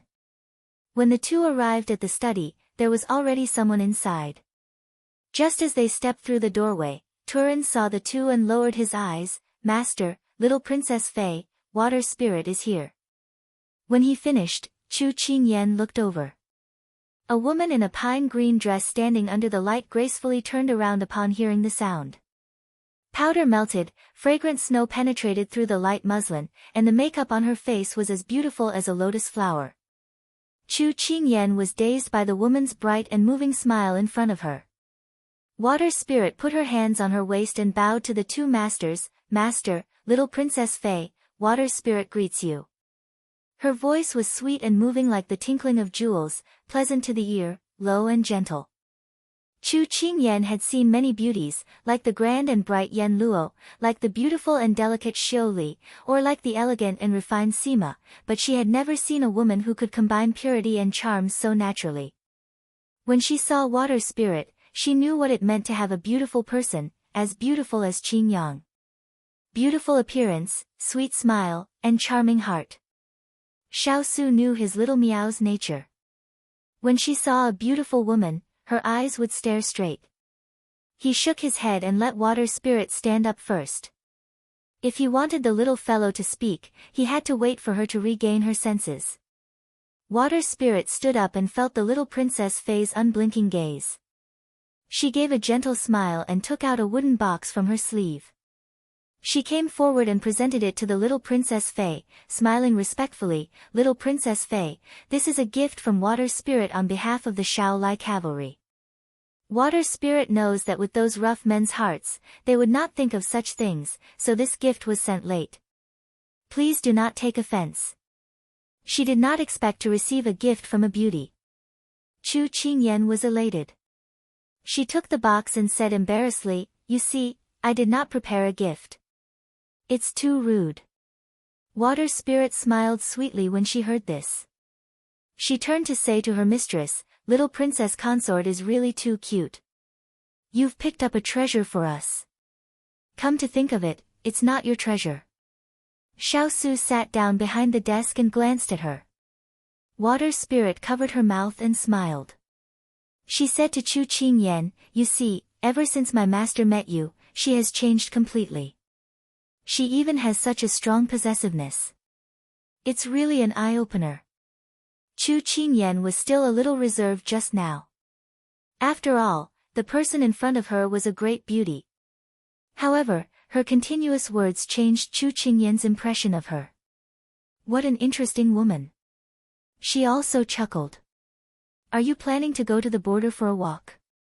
A domineering voice followed. "Mistress, this subordinate still has many things to do. You can't be so heartless as to send this subordinate to the border."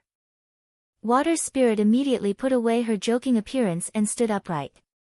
In Chu Qingyan's eyes, it was as if she had changed from a free and unrestrained woman to an elite white-collar worker in Chengdu. This ability to change her face was something she could not compare to. Chu Qingyan did not know that Water Spirit was an all-round intelligence collector. She also mingled in romantic places. What she was best at was observing people's expressions. She was smooth and slick, and was good at disguising. One person had 1,000 faces, and 1,000 faces were all different. Xiao Su glanced at her indifferently. Water Spirit immediately received the information in her mistress's eyes and quickly reported. "Mistress, recently, our people have found that Consort Yu has been in frequent contact with some mysterious people. However, the other party's movements are too secretive.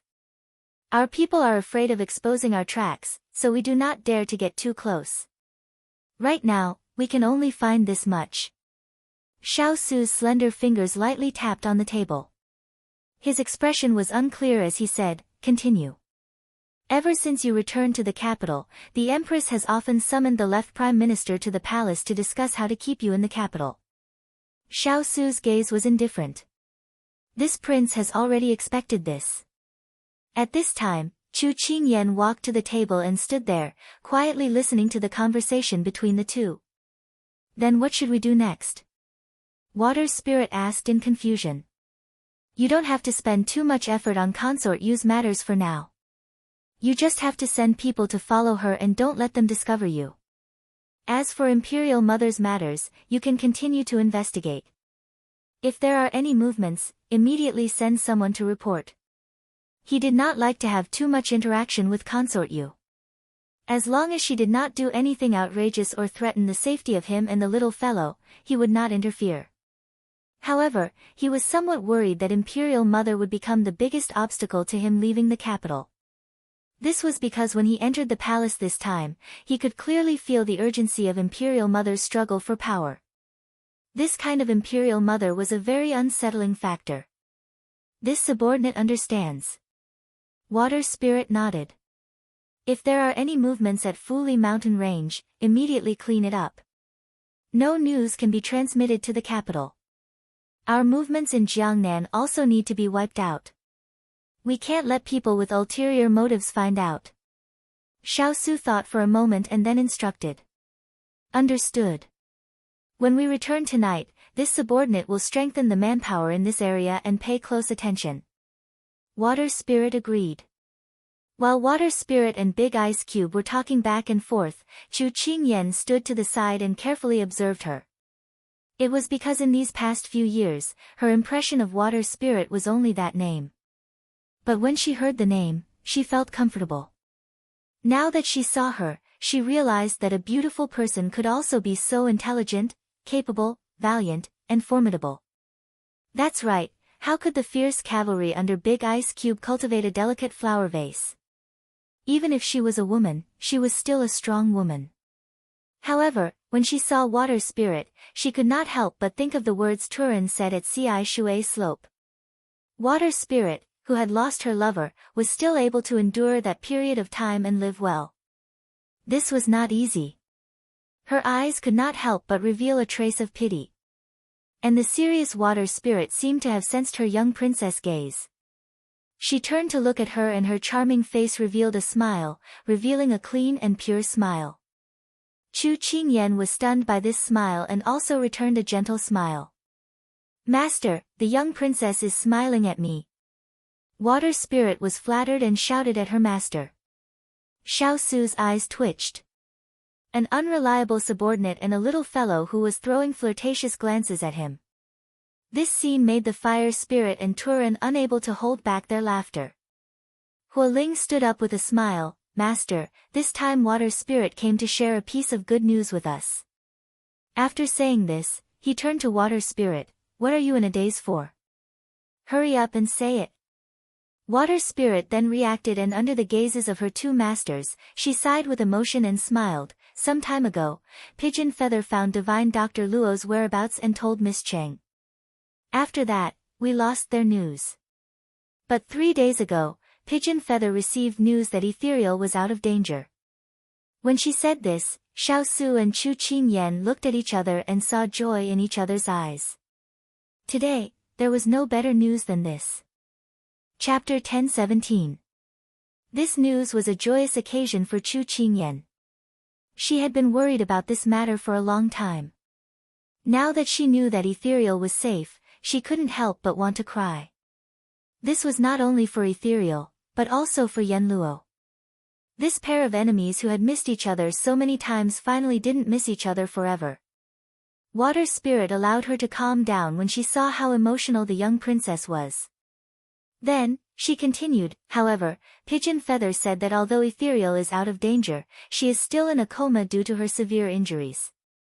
When she will wake up depends on the will of the heavens. This sentence undoubtedly caused the entire room to fall into a silent atmosphere. Xiaosu frowned slightly. Finally, he reached out and patted the hand of the person beside him. This is already the best outcome. Nothing can be forced. When Chu Qingyan heard this, she finally managed to dispel the worry in her heart. She nodded and said, "That's right. I believe that Kongling will be able to survive this crisis and will definitely wake up. As long as a person has a strong will to survive, they will be able to overcome their illness." Because of her words, everyone relaxed their brows.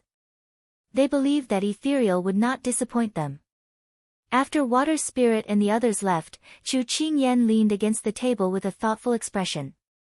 Xiaosu flipped through the letter sent by Water Spirit and asked casually, "Are you still feeling upset?" "A little upset, but more than that, I'm lamenting." "Lamenting about what?" He looked at her. Chu Qingyan leaned sideways and lowered her head to look into his eyes. Then, she slowly said, "Sometimes, I complain that the heavens are unfair. They let good people suffer while the bad people are free. However, after experiencing so many things, I feel that the heavens are often fair. It's just that we have neglected them." Ethereal was able to walk out of the gates of hell. Although she's still unconscious, it's already the greatest blessing for me. Nothing is more important than being alive.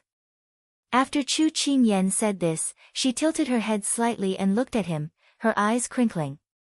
So, I feel that it doesn't matter if we fail, get hurt, get frustrated, quarrel, or break up. As long as we're still alive, we can still work hard to do what we want to do and reunite with the person we want to be with. Don't you think so, Big Ice Cube? While she was speaking, Xiaosu had been listening to her from start to finish. Because of her words, there were slight ripples in his heart, as if something had resonated with him. Ian. He reached out to touch her face, and a smile slowly appeared on his face. You always surprise people. The melancholy she had felt earlier vanished into thin air because of his words. She raised her hand to cover his hand and smiled gently. Because of you. At this moment, it was Xiaosu's turn to look puzzled. Chu Qingyan smiled. When three people walk together, there's bound to be something I can learn from. Although there are only two of us, I feel that I've learned a lot by being by your side. Now I finally believe that being alone is pretty good. If one more person can make you better, then it means that you're a relatively static couple or partner. Why do you say that? Because you've made me better. We support each other and improve together. This way, we won't be separated because the other party can't catch up or walk too fast. You have something that I don't have. When I get close to you, it means that I'm constantly growing and improving. It's you who opened my eyes to many things in this world. So, my change is because of you. Before I met you, I wasn't this strong. I was also a little girl who was afraid of trouble. But when the heavens arranged for a strong and patient person who looks strong on the outside but is lonely on the inside for you, you can only become outstanding and strong to have the ability to walk in front of him. Xiaosu watched her speak with assurance. When she spoke about the emotional parts, her eyes sparkled. It was like 5 years ago, when a shining star appeared in his gloomy life. Then, it shone on him and accompanied him through the most difficult times of the past few years. Me too. Because of you, I learned to slow down my pace and appreciate the beautiful scenery around me. You also taught me how to love a person. The two of them were moved. They pressed their foreheads against each other and slowly smiled. Life, it was fine to live alone. If it was better to have one more person, then they should be together. If 1 + 1 was greater than 2, then that was happiness. The curtain of night covered the sky. Inside the palace, it was cold and silent. Xiao Ran had just returned to the palace when his lady mother's people arrived and told him to immediately go to the Moon Palace. Xiao Ran's face darkened slightly. He then sent the people away. After sitting in the hall for a while, as if he had made a decision, he brought Sang Yu to the Moon Palace. As soon as he entered the Moon Palace, he saw his lady mother sitting in the main seat with a gloomy expression. He pursed his lips and walked up to her to give a bow. Greetings to Lady Mother. Greetings. Ranner, do you still have this Lady Mother in your eyes? Consort Yu's cold and sarcastic words were thrown at him. Xiao Ran lowered his head even more. Lady Mother, I don't know why you say that. Are you still playing dumb with me? Imperial concubine Yu was so angry that her liver hurt. Tell me, today your imperial father sent you to greet the 3 armies. This is a good time to win over these generals, but you actually forgot all about the proper business and only cared about your daydreams. Xiao Ran was silent. He really had done something wrong in this matter. Fine, let's not talk about this matter and talk about something else. You clearly know that the various factions in the court have been secretly competing with each other for a long time regarding the matter of the crown prince. Xiao Ran returned to the capital this time so that the various factions could bide their time and observe His Majesty and Xiaosu's movements. But you actually ran to the King of England's residence and acted out a show of brotherly affection with Xiaosu. Do you know what your actions will make those officials who support you think? How can you live up to the path your lady mother painstakingly paved for you these past 10 years? When these words were said, Consort Yu felt even angrier. If it weren't for the palace maid beside her who promptly handed her tea, she was afraid that she would have choked on her words. Xiao Ran raised his head, his eyes full of disapproval. Lady Mother, although you've been talking about the matter of the Crown Prince for the past few years, I feels that this is Imperial Father's business. He can choose whoever he thinks is good. There's nothing wrong with that. It's not something we can control. What, you, Consort you was so angry that she couldn't speak. Besides, I thinks that eldest brother is very capable. We brothers have deep affection for each other. This can't be changed. Xiao Ran said stubbornly. Consort you angrily shook her head. How can there be brotherly affection in the imperial family? Xiao Ran, are you trying to anger your lady mother to death? The two of them instantly fell silent. This was also the first time in many years that the two of them had argued with each other. Xiao Ran saw his lady mother's dark expression and was a bit afraid. But he felt that if there was a storm, then it should come more violently. In the end, he gritted his teeth and knelt in front of her. He raised his head and said resolutely, Lady Mother, I has a request. Speak. I want to marry Qin Yan. Chapter 10:18. This news was like a clap of thunder that exploded beside Consort Yu's ears. What did you say? She looked at her son in disbelief. Xiao Ran was originally a bit apprehensive, but after he spoke, he let go. He held his head high and puffed out his chest as he said to his Lady Mother, Lady Mother, I really like Qin Yan. In the past, you thought that I was a child, but now that she has returned to the capital and is standing in front of me, I can be more certain of my feelings. Thus, Lady Mother, please grant my wish. As soon as Xiao Ran said this, Jade Rabbit, who was a senior in the palace, immediately dismissed the palace servants and ordered people to guard the door and not let anyone in. She looked as if she was facing a great enemy. Xiao Ran, have you eaten a bear's heart and leopard's guts, or have you been blinded by a fox's charm? She is your eldest brother's fiancée. The Emperor Emeritus has personally decreed this marriage, and your imperial father has personally written the decree. How can you say such disgraceful words? What do you think of your imperial father? What do you think of imperial grandfather? What do you think of Lady Mother? Consort you thought that he would forget the words she used to fool him back then as time passed, but she didn't expect him to remember them until now. Suddenly, she felt that the seeds she planted back then were now bearing fruit. However, Xiao Ran said disapprovingly, Lady Mother, don't be agitated. I can see that Qin Yan and eldest brother are bound together by this marriage contract. Otherwise, based on their age difference, the two of them would have no feelings for each other. Moreover, Imperial Father loves I so much. As long as I makes it clear to Imperial Father that this will not only save Qin Yan and eldest brother, but also fulfill I's wish. Wouldn't this be the best of both worlds? Slap, you still don't understand and still want to find your Imperial Father? Consort Yu's slap landed on his face. His face was burning with pain. Xiao Ran looked at her in disbelief. Mufei, you hit me. You actually hit me. You've never hit me since I was young. Consort Yu's heart clenched in pain at her son's words and his flushed face. Her son was the one who was hurting. However, this was not the time to be soft-hearted. She kept a straight face and looked coldly at the young man in front of her. Although he was not yet 20 years old, he was no longer immature and could take responsibility for his own life and future. She said earnestly. Ranner, perhaps you feel that Imperial Mother doesn't understand you and is hindering you from liking girls. However, Imperial Mother cannot stop you because you are pushing yourself onto the path of death. His mother's words successfully reduced half of his anger and grievance. He stared blankly at her. Consort, you didn't look at him. She crossed her hands on her knees and looked into the distance. Although your Imperial Father dotes on you the most among all the princes, no matter how much he dotes on a child, he can't disregard social norms and steal his older brother's wife for you. Our Sichuan values filial piety and etiquette.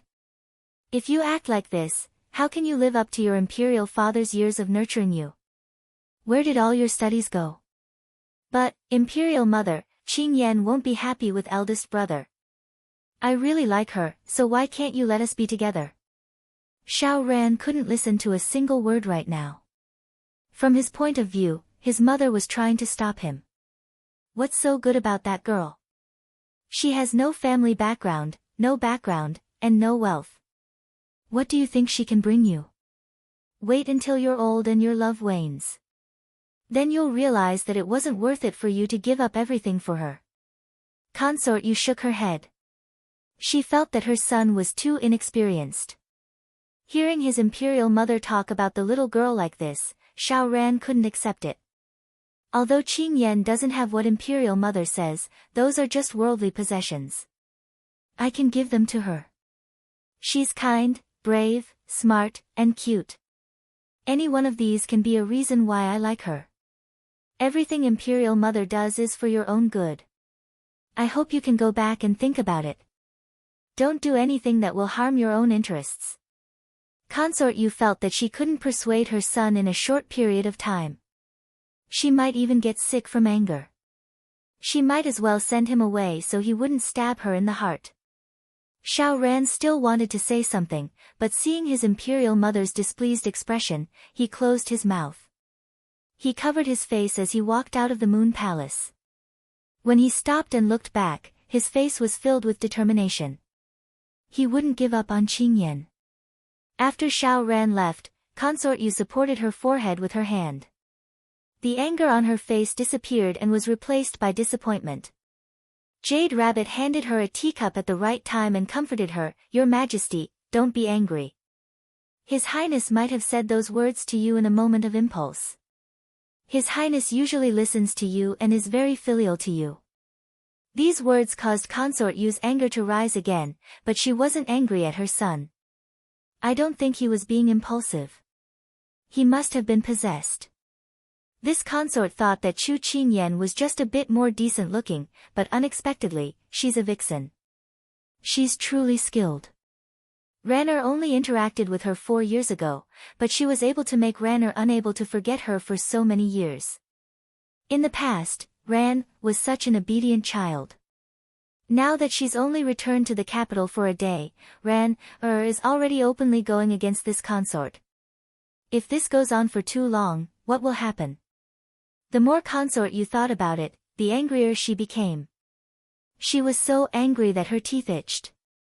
In the past, she didn't think much of Chu Qingyan, but now, she hated her so much that her teeth itched. It seemed that this person couldn't be left alive. She had to find an opportunity to get rid of her. Then Your Highness, what should we do? Asked Jade Rabbit worriedly. When Consort Yu heard this, she suddenly chuckled. Her eyes sparkled as she revealed a smug look of understanding. Ranner is just young and impetuous. He doesn't have much experience in the world and only has eyes for Chu Qingyan. If we arrange for a few beautiful girls to be in front of him right now, he'll forget who Chu Qingyan is. In the end, men are fickle in love and hard to be faithful. So Your Highness's meaning is? Consort Yu smoothed her hair as she said unhurriedly, the Minister of Rites has an only daughter. She's both pretty and talented. Also, her family background is just enough to match Xiao Ran. I heard from this consort's sister-in-law that the Minister of Rites' wife intends to have his daughter marry Ranner and is currently trying to make arrangements. Isn't this perfect? Jade Rabbit understood. So Your Highness wants His Highness to marry that young miss? Let's play matchmaker first. However, if she wants to be Ranner's official consort, she doesn't have the qualifications. At most, she'll be a side consort. It won't be hard on her. Consort Yu chuckled nonchalantly. This was a world where the strong preyed on the weak. A casual word from someone in a position of power could decide a girl's life. Your Highness is right, said Jade Rabbit respectfully. Have this consort's sister-in-law come into the palace right now. This consort has something to tell her. Yes. Also, have someone send some ice cubes to Ranner. Have him apply it on his face to reduce the swelling. In the end, he was still her son. Although she could bear to do it, her heart still ached. Yes. Chapter 10:19. The celebration banquet was held in the evening, but in the afternoon, the inner courtyard of the King of England's residence was already in a mess. There was no other reason.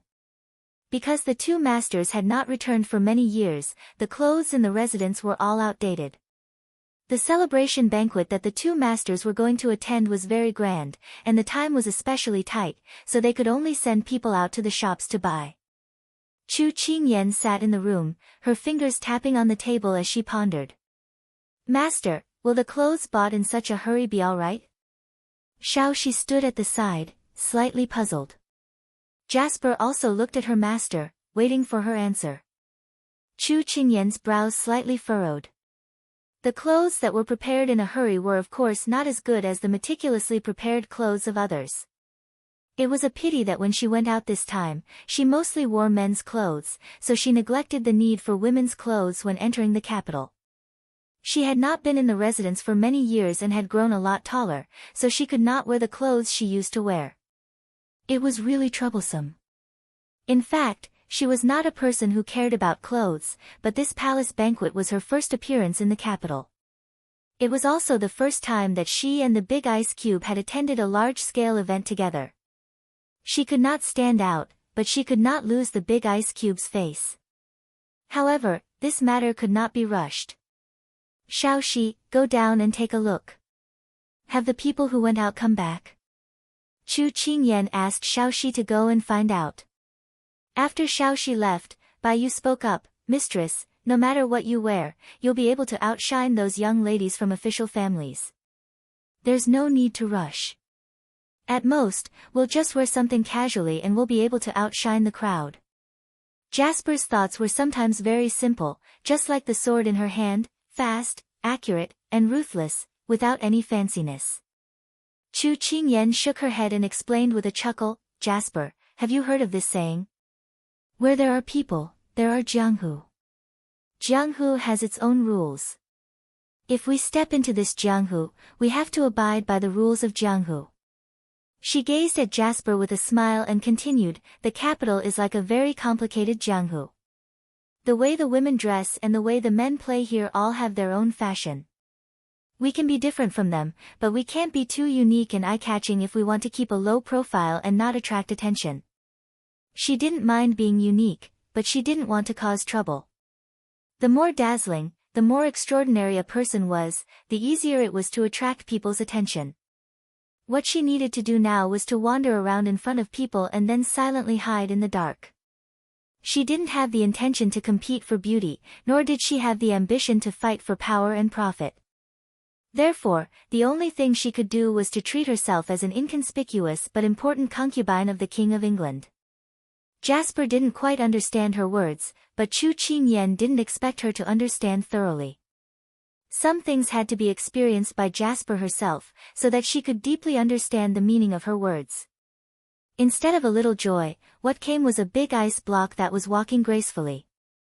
Why are you here? Chu Qingyan stood up in surprise. It was almost time to enter the palace, so Big Ice Block should have many things to do. Xiao Su did not immediately answer her and waved his hand behind him. Huo Ling, who was following behind him, walked in front of her with a long black sandalwood box. This is... Chu Qingyan looked at the box in confusion. Little Princess Fei, won't you know when you open it? Huo Ling said with a smile. She turned to look at Big Ice Block and saw a faint smile of encouragement in his eyes. She nodded and then reached out to open the box. The first thing that entered her eyes was peach blossoms, and then there were gold and silver butterflies on top. They were very lifelike, like butterflies falling from peach blossoms. Chu Qingyan's eyes were instantly attracted by the things in the box. She was pleasantly surprised. This is for me. Seeing the joy in her eyes, such a simple joy, Xiao Su couldn't help curling his lips. He walked in front of her and revealed a gentle smile. This was sent by Water Spirit. She knew that you would be attending the palace banquet tonight, so she specially prepared it. Go and try it first to see if it fits. She's in the study. If it doesn't fit, you can give it to her to change later. Water Spirit really is a savior. I'm assured with her eyes, but I never thought that she would know how to change clothes. She really is multi-talented. Chu Qingyan took the box and handed it to Jasper as she said in a shocked voice. Although Water Spirit is the only female among us 7 spirits, she is not any weaker than us men. Whether it is martial arts, zither, chess, poetry, calligraphy, or painting, she is proficient in them all. This little bit of mending clothes is nothing difficult for her. Hua Ling praised with a smile. Chu Qingyan couldn't help admiring Water Spirit. She really was a strange woman. However, her mood suddenly became a bit sad. If Feng Ling was still alive, how good would that be? Her sad mood was quickly suppressed. Then under the direction of Big Ice Block, she took the clothes into the room to change. Xiao Su found a place to sit down in the room. After returning to the capital for 2 days, he had to take care of all the large and small matters in the army. There were also all kinds of matters in Lian City, so he didn't have much time to rest. Now that he came to this room filled with the little fellow's scent, he instantly relaxed. His body felt comfortable and he couldn't help closing his eyes to rest. After half a cup of tea's worth of time, he heard footsteps on the ground and slowly opened his eyes.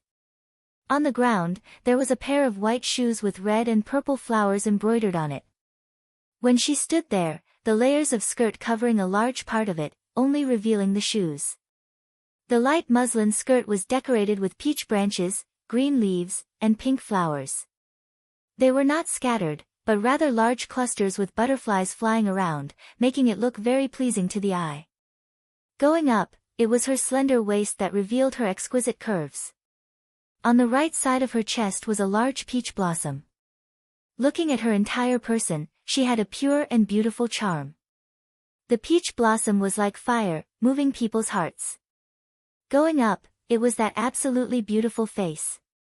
Right now, she was looking at him without knowing what to do. She was anxiously and expectantly waiting for his evaluation. The cute deep red contrasted with the light red. How is it, does it look good? She pinched the corner of her skirt and twirled around in front of him with sparkling eyes. Xiao Su stared blankly. Hearing her words, he regained his senses and suddenly felt a headache. I don't really want you to wear this to the palace banquet. Although she didn't hear his direct evaluation, Chu Qingyan could see the amazement and admiration in his absent-minded eyes. Her heart was already as sweet as a honey pot that had been knocked over.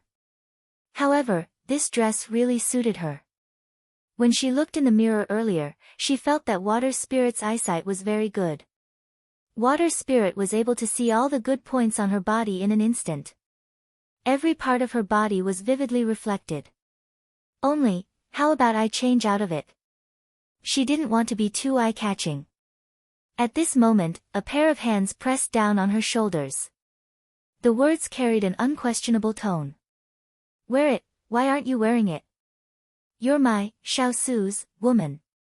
What's there to be ashamed of? Chapter 1020.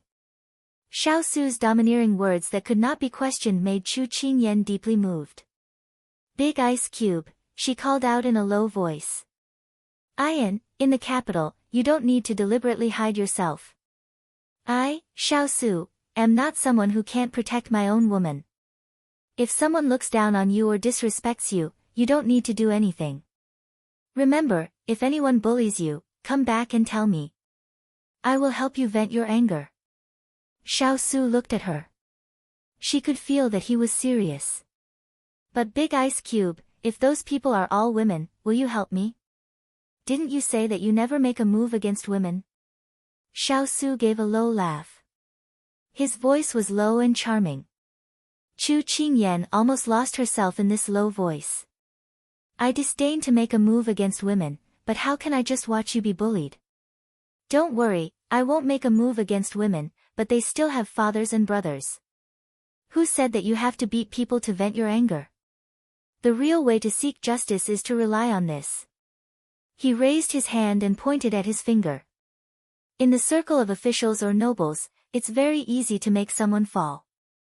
I disdained to do this before, but that doesn't mean I don't know how to do it. Do what you want to do and leave the rear to me to protect you. Her bright eyes instantly turned into stars. Her heart was filled with excitement and moved. She reached out to hug him as her eyes turned red. Big Ice Cube, you're the best. When Chu Qingyan came out after changing her clothes, the people around her had already left the room. Right now there was only the two of them left, so she was not afraid of being seen by others. Xiao Su hugged her back and gave a gentle smile. "Silly girl, you deserve better." She couldn't help but smile at the way he treated her as if she was a treasure. "Big Ice Cube, you too. You deserve to be treasured by others." Xiao Su smiled. "We'll be leaving for the palace in 2 hours, so you should quickly go and prepare." He patted her head and said in a pampering voice. "I don't want to do my own hair, help me do it." Her voice was filled with a strong coquettish tone. Xiao Su couldn't do anything about it and could only follow her wishes. When she sat down, he ran his fingers through her black hair and skillfully helped her divide the strands. In the past few years, he had been by her side. He would ask about everything from food and clothing to housing and transportation, which led to her sticking to him. She even handed over the matter of tying up her hair to him. Because of this, he evolved from a cold lord who only knew how to hold a sword and a pen to a qualified boyfriend who could even hold a comb and hairpin firmly. Chu Qingyan looked at the serious and meticulous person in the mirror, and the corners of her lips curled up in happiness. She allowed him to help her tie her hair into a bun, leaving 2 strands of hair on both sides of her cheeks. She looked dignified and charming. She gave him a thumbs up in satisfaction. "Big Ice Cube, you're a fast learner. I've only taught you this hairstyle once." Xiao Su inserted a gilded hairpin into both sides of her hair bun. He didn't bother to decorate the rest of her hair. He took a step back and examined her hair for a while. Then, he said that he was done. Chu Qingyan stood up and reached out to touch her head. Then she gave him a sweet smile and said, "How is it?" "Not bad. Just this evaluation." But Chu Qingyan thought about it. It was already not easy to hear these 2 words from the Big Ice Cube's mouth, so she should be satisfied. In this era, men did not go into the kitchen and would not dress women. If it was known that the Big Ice Cube was willing to do this for her, it would make people jealous to death. At this time, Hu Ling knocked on the door and came in to report to Xiao Su that a soldier had come to visit. Xiao Su patted her head and then left to deal with the matter. Seeing that Hu Ling was about to leave, Chu Qingyan called out to him. "Little Princess Consort, do you need something? Is Water Spirit still in the study? I want to personally thank her." Chu Qingyan lifted her skirt and wanted to follow him out. Hu Ling said with a smile when he heard this, "Little Princess Consort, Water Spirit left after learning that your clothes fit. Her identity is a bit special and she cannot appear in public. I ask for your forgiveness." "So it's like this. Alright, then help me pass on a message when you see her next time." Chu Qingyan felt a bit regretful. She wanted to use this chance to talk more with this delicate girl. "Don't worry, this subordinate will help you pass on the message. But you'll be in the capital for a long time, so you'll be able to see her often." Hu Ling finished speaking and bowed to leave. When the room returned to silence, Chu Qingyan walked back to the dressing table. Picking up a comb, she combed the hair on her chest bit by bit. Her eyes fell onto the mirror and when she saw her reflection, she was a bit lost in thought. She didn't know what would happen at the palace banquet tonight. Time passed bit by bit and it was soon time to go into the palace. Chu Qingyan followed Xiao Su's hand and got into the carriage. After sitting down, her sharp eyes saw several plates of pastries on the small tea table in the carriage. They were all her favorites. "You had someone prepare this?" She raised her head to look at the person that came in. Xiao Su looked over the table and then nodded. "Palace banquets usually don't have many bites, so you should fill your stomach first." She nodded and took a bite of a green bean cake. When the tip of her tongue touched the taste, she couldn't help exclaiming, as expected, "Huang Yi's cooking is good. I haven't eaten such delicious pastries in many years." "Big Ice Cube, have a bite too." She did not avoid it and handed the pastry in her hand to him. Xiao Su did not touch sweets before meeting her, but after being fed by her, he would occasionally eat a few pieces. He did not refuse at this time and took a bite from her hand. Then he expressed his approval of her words. Chu Qingyan saw that he stopped eating after taking a bite, so she shrugged and started nibbling on her own. Big Ice Cube, I haven't seen your imperial father and imperial mother for a long time. Will they reject me? Those few assassinations, to her, were simply shocking. Now that she had not walked out of the shadow, just thinking about it made her feel scared. Even if they reject you, it doesn't mean that they will like me. So we are about the same. You don't have to care too much. Xiao Su casually replied. Chu Qingyan deeply agreed, all right, then for tonight's palace banquet, I will be by your side and will not cause you any trouble. Xiao Su habitually wanted to rub her head, but when he saw her makeup and hairstyle, he finally changed the direction of his hand and gently pinched her cheek. Don't worry, I'm here. She felt that these words were sweeter than the lotus seed cake she ate. But sometimes, some trouble, even if you don't look for it, it will take the initiative to look for you. The street was bustling with activity, and the clamor of hawking slowly faded away. When the road became quieter, it meant that they were getting closer to the palace gates. That was the most dignified and mysterious place in the entire Sichuan, and also the place where it was estimated to be the most dark. When the carriage arrived in front of the palace gates, the two of them were about to alight when a voice suddenly sounded. Is the person sitting inside the carriage the general who pacifies the south who made great contributions to the Sichuan this time? Chapter 1021. This voice was as carefree as the wind, as indifferent as the clouds, and as silent as the rain. Chu Qingyan faintly felt that she had heard this name somewhere before. When she looked up at the big ice cube, she saw a smile flash through his eyes. She was suddenly curious. Who was this person outside that could make the big ice cube reveal such a different expression from his usual indifference? The carriage curtain lifted and Xiao Su got off the carriage.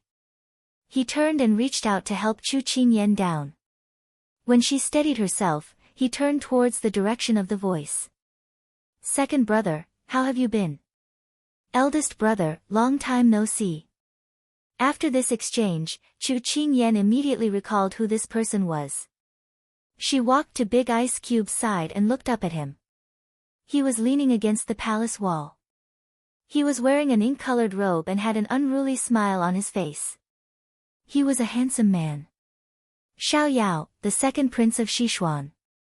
He was also a prince that the Big Ice Cube was on good terms with. Oh, this must be little sister-in-law. We haven't seen each other for a few years and you've changed 18 times between childhood and womanhood. You've become more beautiful. Xiao Yao's gaze landed on the woman beside his eldest brother. He sized her up and then greeted her warmly. Xiao Su gave him a cold look. Put away your glib tongue. Don't scare her. It's rare to see little sister-in-law. If I don't curry favor with her, what if she doesn't give me wine next time? Xiao Yao thought of the grape wine sent over from Jiangnan and couldn't help but lick the corner of his mouth. He looked like a drunkard. Be careful and I'll deduct your wine. Xiao Su didn't negotiate at all. Xiao Yao raised his hands in surrender. Okay. I know you're protective. I'm serious.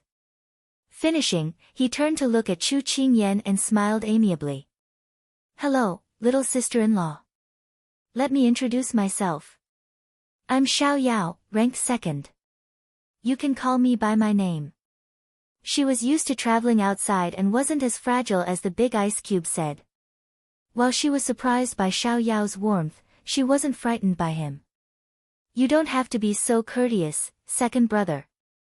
I remember you. It's all thanks to your help that I got the drunken river flow. In the future, if you want to drink anything, just tell me. Since he was a person trusted by Ice Cube, Chu Qingyan was magnanimous and so was Chu Qingyan. She didn't need to be polite. Therefore, Chu Qingyan also replied generously. Second brother. Ahem, this sister-in-law is really quite tactful. She called him young in an instant. Xiao Yao winked at her. Really? For real? Enough wine. That's enough. All right, I'll accept your call, second brother. In the future, if you want to go to Ihong brothel or Ingchun brothel, just come find me. I'll take you to indulge in debauchery. Xiao Yao was so happy that he blurted out the words he used to say to his bad friends. Unknowingly, he felt a chill run down his spine, so cold that it felt like it was about to freeze. He immediately stopped talking and smiled foolishly at the person behind him. Big brother, I was just joking. Xiao Su looked at him sinisterly. I'm taking it seriously. Chu Qingyan seized the opportunity to jump in. Immediately, a cold gaze swept towards his neck. Xiao Yao wailed in his heart and retreated several steps. Big brother, heaven and earth can be my witness. I didn't want to lead your little wife astray. Xiao Su didn't bother to bicker with him, while Chu Qingyan hid behind him and snickered. Second brother, it's getting late. Do you want to leave together? Chu Qingyan looked at the sparse crowd in the courtyard and couldn't help but suggest. Xiao Yao didn't dare to leave with them when his life was threatened just now. He immediately waved his hand. I still want to stay here for a while to look at the stars and admire the moon. You can leave first. Chu Qingyan glanced at the dark sky and nodded silently. When they were about to reach the palace gates, Chu Qingyan couldn't help but ask the person beside her, is second prince so frightened by us that he doesn't dare to leave with us? She was probably referring to the big ice cube. Xiao Su snorted. This second brother of mine isn't afraid of anything. Even if he pokes a hole in the sky, he can still sleep. Then? She didn't understand. He's just looking for an excuse not to go to the palace banquet so early. Xiao Su's voice lowered. After so many years, he still doesn't like officialdom and political situations. Chu Qingyan couldn't help but turn back. She saw that figure leaning against the palace wall, looking up at the dark night sky. His entire body seemed to be covered in a faint layer of something called aloofness. She didn't know why, but this sentence suddenly flashed through her mind. Loneliness is a person's revelry. Revelry is a person's loneliness. The people who had been greeting her warmly just now suddenly fell silent. This difference made her inexplicably worried. Don't worry about him. When it's time, he'll sneak in himself. Xiao Su's words pulled her back to reality. He's an invisible bully in the capital. He's the only one who can bully others, no one can bully him. So you don't have to worry about him. Xiao Su said mildly. Chu Qingyan instantly turned to look at the person beside her. He was looking straight ahead, his gaze not shifting at all. The big ice cube actually knew what she was thinking. I think second brother is a very good person. I want to interact with him more. Chu Qingyan blinked. This person was the big ice cube's brother. She felt that if the big ice cube liked and cared about him, she would also learn to like and care about him. Can't you see that he's already been bribed by your wine? In the future, if there's anything that isn't easy to handle, just let him do it. Xiao Su didn't feel the slightest bit of self-consciousness about betraying his younger brother. Chu Qingyan's eyes brightened. That's great. Meanwhile, a certain someone who was admiring himself under the palace wall sneezed for no reason. He rubbed his nose and muttered to himself, who's talking bad about me? But very quickly, he answered his own question. In any case, I've offended many people. It doesn't matter. However, he seemed to have thought of something. He slapped his forehead and sighed in self-pity. I forgot to remind Big Brother of a few things. Indeed, when one gets old, one's memory is getting worse. Then, he comforted himself. Forget it, forget it. Even if you reminded him, it's useless. What's going to come will come. Big brother, little sister-in-law, take care. Because of the hot summer, the palace banquet was held in the well-ventilated imperial garden. With the accompaniment of birds and the evening breeze, it was a good place for a lively palace gathering. However, the imperial garden was some distance away from the palace gate. From afar, one could see a few figures hurrying along. On the other hand, Chu Qingyan and Xiao Su both had indifferent expressions.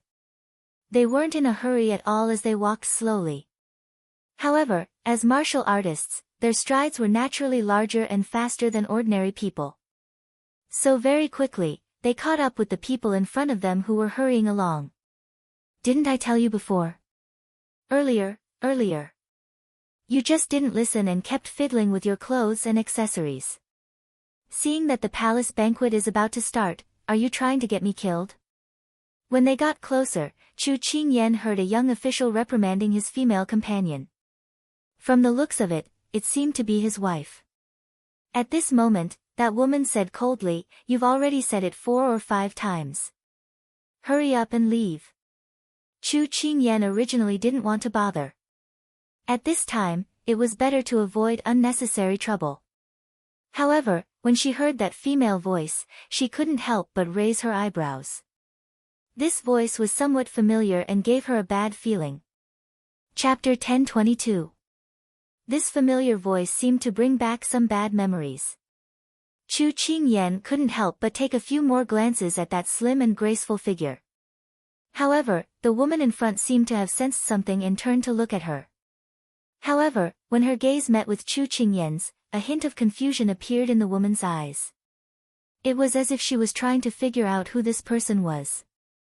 Then, her gaze turned to the person beside Chu Qingyan. When she touched that silver mask, Chu Qingyan clearly felt her entire body tremble. Even her expression became sluggish. It was as if she recognized the big ice cube. The woman suddenly stopped in her tracks and stared blankly at the big ice cube. Her gaze was fixed on him. There was an indescribable emotion in her eyes. Surprise, excitement, expectation, loneliness, desire, despair. Chu Qingyan was a little impressed. It was a pity that this woman wasn't an actress. In just a short moment, she was able to read so many emotions from that pair of eyes. If she wasn't familiar with the big ice cube's nature and knew that he had never interacted with a woman before, she would have thought that the big ice cube was a heartless person. "Big ice cube, you know her?" When they passed by the two, Chu Qingyan found that the woman was like a sunflower. Wherever her big ice cube went, she would follow. She could clearly feel that the man beside the woman was a little impatient, but the woman didn't notice it at all. Chu Qingyan couldn't help but ask. She was really too curious. "Look at the road. Don't care about those things." Xiao Su didn't even bother to give an outsider a glance. Chu Qingyan stuck her tongue out at him. The big ice cube was right. They still had a tough battle to fight in the palace banquet. Right now, they had to conserve their energy. Everything else was not important. Thus, she followed his footsteps and quickly walked towards the imperial garden. Just now, because the two people were standing in the shadows, she didn't see who the woman was. When they reached the corner of the long corridor, Chu Qingyan inadvertently turned around and finally saw the woman's appearance. She was beautiful and dignified, with a scholarly aura. This person seemed to be the woman who made her feel uncomfortable. Yao Yinruo. However, a huge question popped up. The young official beside her was her husband. She was married. However, Chu Qingyan thought about it. At that time, Yao Yinruo was already 14 or 15 years old. After so many years, it would be strange if she didn't get married.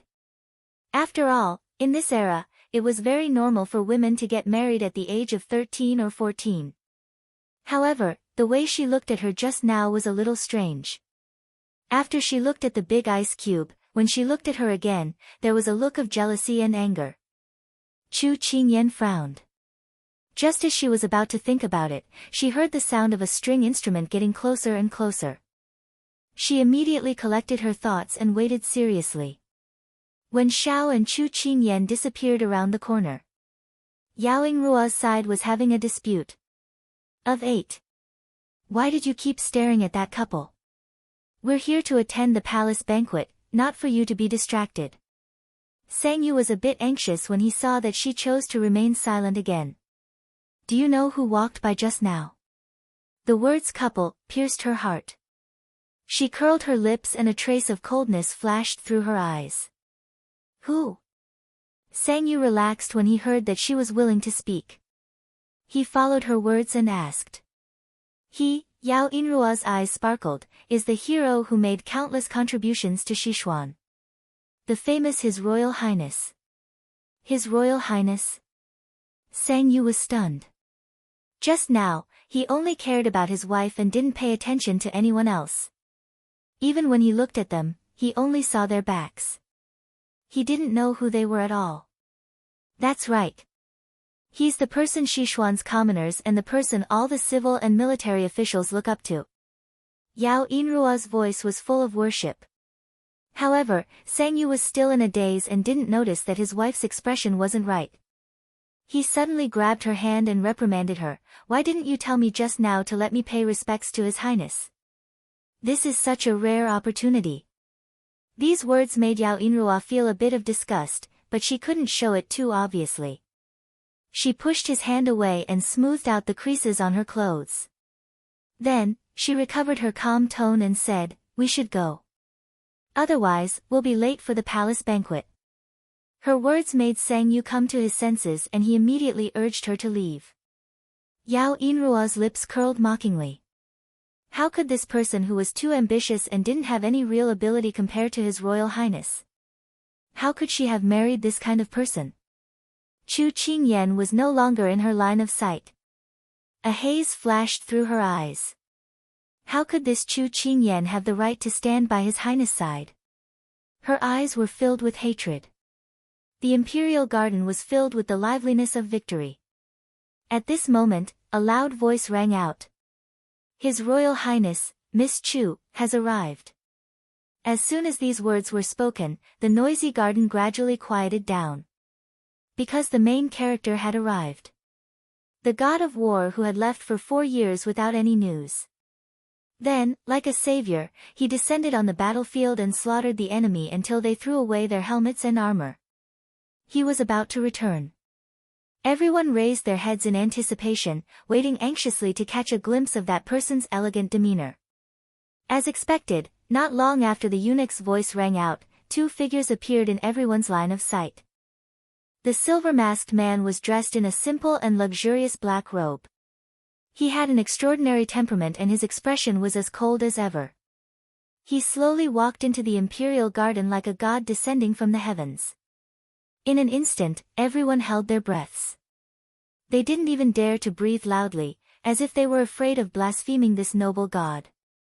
Everyone probably had the same thought in their hearts.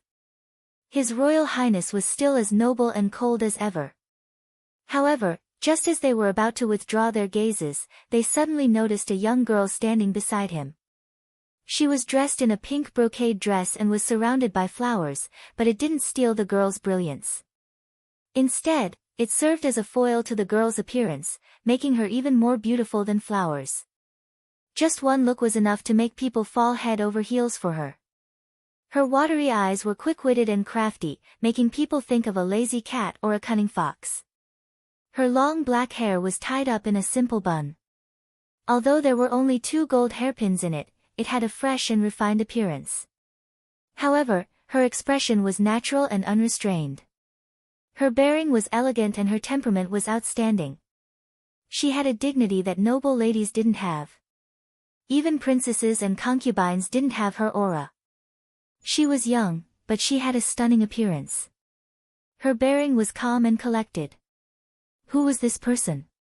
Why hadn't they seen her in the capital? Wait, everyone suddenly remembered the eunuch's words. Miss Chu. Wasn't she the unlucky girl from the Chu family who was betrothed to His Royal Highness by the retired emperor? The wind blew the fragrance of flowers. The phoenix's nirvana came against the wind. Chapter 1023. So the person in front of them was Chu Qingyan? The young miss of the downtrodden Chu family that they looked down upon? Everyone subconsciously chose not to believe it. Humans are like this. When your expectations exceed your expectations, you will want to deceive yourself and others. Once these people are used to being high and mighty, they will reject reality. However, the person in front of them was right in front of them. Even if they wanted to deny it, it was impossible. Especially those unmarried women who had followed their families to the palace banquet. When their gazes landed on Chu Qingyan, they could not shift their gazes away. Envy, amazement, jealousy, hatred, all of these were present. Chu Qingyan had long been accustomed to such intense gazes. Otherwise, how could she lead troops into battle? These people were not even 1,000th of the enemy's forces. Under everyone's gazes, Xiao Su and Chu Qingyan walked towards their seats under the guidance of the eunuch as if there was no one around them.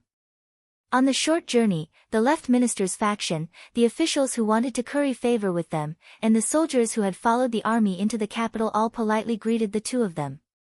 Xiao Su only nodded slightly with a calm expression. Other than when he defeated the Southern Blue soldiers, his attitude had softened. The rest of the time, he had an unapproachable appearance. Chu Qingyan, on the other hand, maintained her standard smile. She had spent the past 2 days learning her etiquette, and no one would be able to find fault with her. At this time, Yao Yinrua and Seng Yu had also arrived at the imperial garden. Yao Yinrua's gaze immediately locked onto the two figures. Her worshipful gaze moved away from Xiao Su and landed on Chu Qingyan. In an instant, it turned into jealousy and hatred. Why am I not the one who is standing next to him and enjoying everyone's love and respect? Yinrua, let's go sit down. Seng Yu looked at his dazed wife with confusion and impatience. Yao Yinrua withdrew her expression and gracefully followed him to their seats. She no longer looked in the direction that everyone was looking at. At this time, she had to disguise herself and not let anyone discover her thoughts. At this time, a few tables were whispering to each other. This is His Royal Highness. He's so tall and mighty, but he's wearing a mask on his face, so we can't see anything. Yu Tianyue whispered to the person beside her in surprise. Because Yu Yezhou and the grand scribe Qi Tianyi were good friends, their tables were next to each other. Therefore, Yu Tianyue and Qi Lingyi were sitting next to each other. At this time, Yu Tianyue's words did not attract Qi Lingyi's attention, because at this time, her eyes fell on a figure not far away. So he was the man she fell in love with at first sight. Sichuan's god of war, General Ping Nan, the King of England, Xiao Su. Qi Lingyi's eyes sparkled, revealing a glow that was different from her usual scholarly appearance. It added some elegance to her appearance. At this time, Yu Tianyue realized that after talking for a long time, the person beside her did not respond. She could not help but turn to look at her. However, Yu Tianyue, who had always been careless, did not notice her abnormality. She thought that she usually liked silence and did not like such a crowded place, so she tugged at her. Sister Lingyi, why are you in a daze? Yu Tianyue asked in confusion. Qi Lingyi seemed to be frightened and immediately looked away. Her expression flickered as she turned to the person beside her. Nothing, just a little stuffy. Yu Tianyue smiled and comforted her. Bear with it, you can go back later. Qi Lingyi responded absent-mindedly. Sister Lingyi, do you see the girl standing beside His Royal Highness? She's so beautiful. In the capital, I haven't seen a more spirited and beautiful girl than her. After hearing her words, Qi Lingyi noticed Chu Qingyan standing beside Xiao Su. Who is she? She frowned in confusion. After confirming that the person she saw at the tea house that day was Xiao Su, she was curious about everything about him and could not wait to know everything. Yu Tianyue did not notice the difference in her tone and continued to smile innocently. No wonder you don't know. You've been reading so much that you've almost become stupid. Why would you pay attention to the gossip around you? That person is His Highness King Ying's fiancé. 5 years ago, His Majesty personally bestowed the marriage upon her. This honor is something that very few people have had in recent years. He has a fiancé. This made Qi Lingyi's eyes widen instantly. As if the door to gossip had been opened, Yu Tianyue began to talk non-stop. I heard that there are many stories behind this bestowal of marriage. One of the more credible versions is that the King of England was young and promising. Her Majesty the Empress had arranged a marriage for him a long time ago, but for some reason, every woman who was engaged to the King of England would meet with an accident and die. As time passed and the number of occurrences increased, rumors began to circulate in the capital that His Royal Highness had jinxed his wife. How is that possible? He's the war god hero. How could he jinx his wife? Qi Lingyi was somewhat indignant. Qi Lingyi's reaction made Yu Tianyue jump in fright. Sister, what's wrong with you? Why are you so agitated? Yu Tianyue's words made Qi Lingyi immediately come to her senses. She stammered, No, I just feel that it's very immoral to say that about our war god hero. Yu Tianyue nodded and agreed. You're right. But I heard that at that time, no one in the entire capital dared to marry their daughter to the King of England. They were afraid that she would die before she could marry him.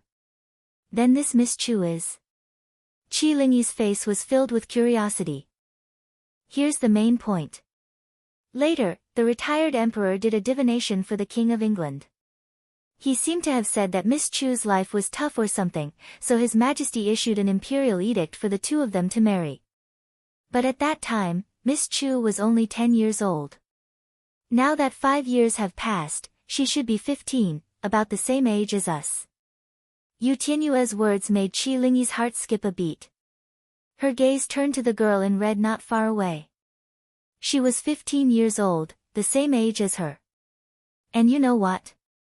4 years ago, she left the capital with the King of England. There's been no news of her for the past few years. But I feel that even with this imperial edict, His Royal Highness doesn't seem to like her that much. Yu Tianyue propped up her chin and said in all seriousness. This sentence successfully attracted Qi Lingyi's attention. She quickly asked, why? Because His Royal Highness's temperament of not getting close to women is the same as his reputation as the god of war. Everyone knows that. So, this His Royal Highness can only be admired from afar and not touched. Yu Tianyue shook her head as she spoke. Tianyue, are you sure that His Royal Highness doesn't get close to women? I'm sure. Then how do you explain this? Qi Lingyi stammered as she pointed in a direction not far away. What?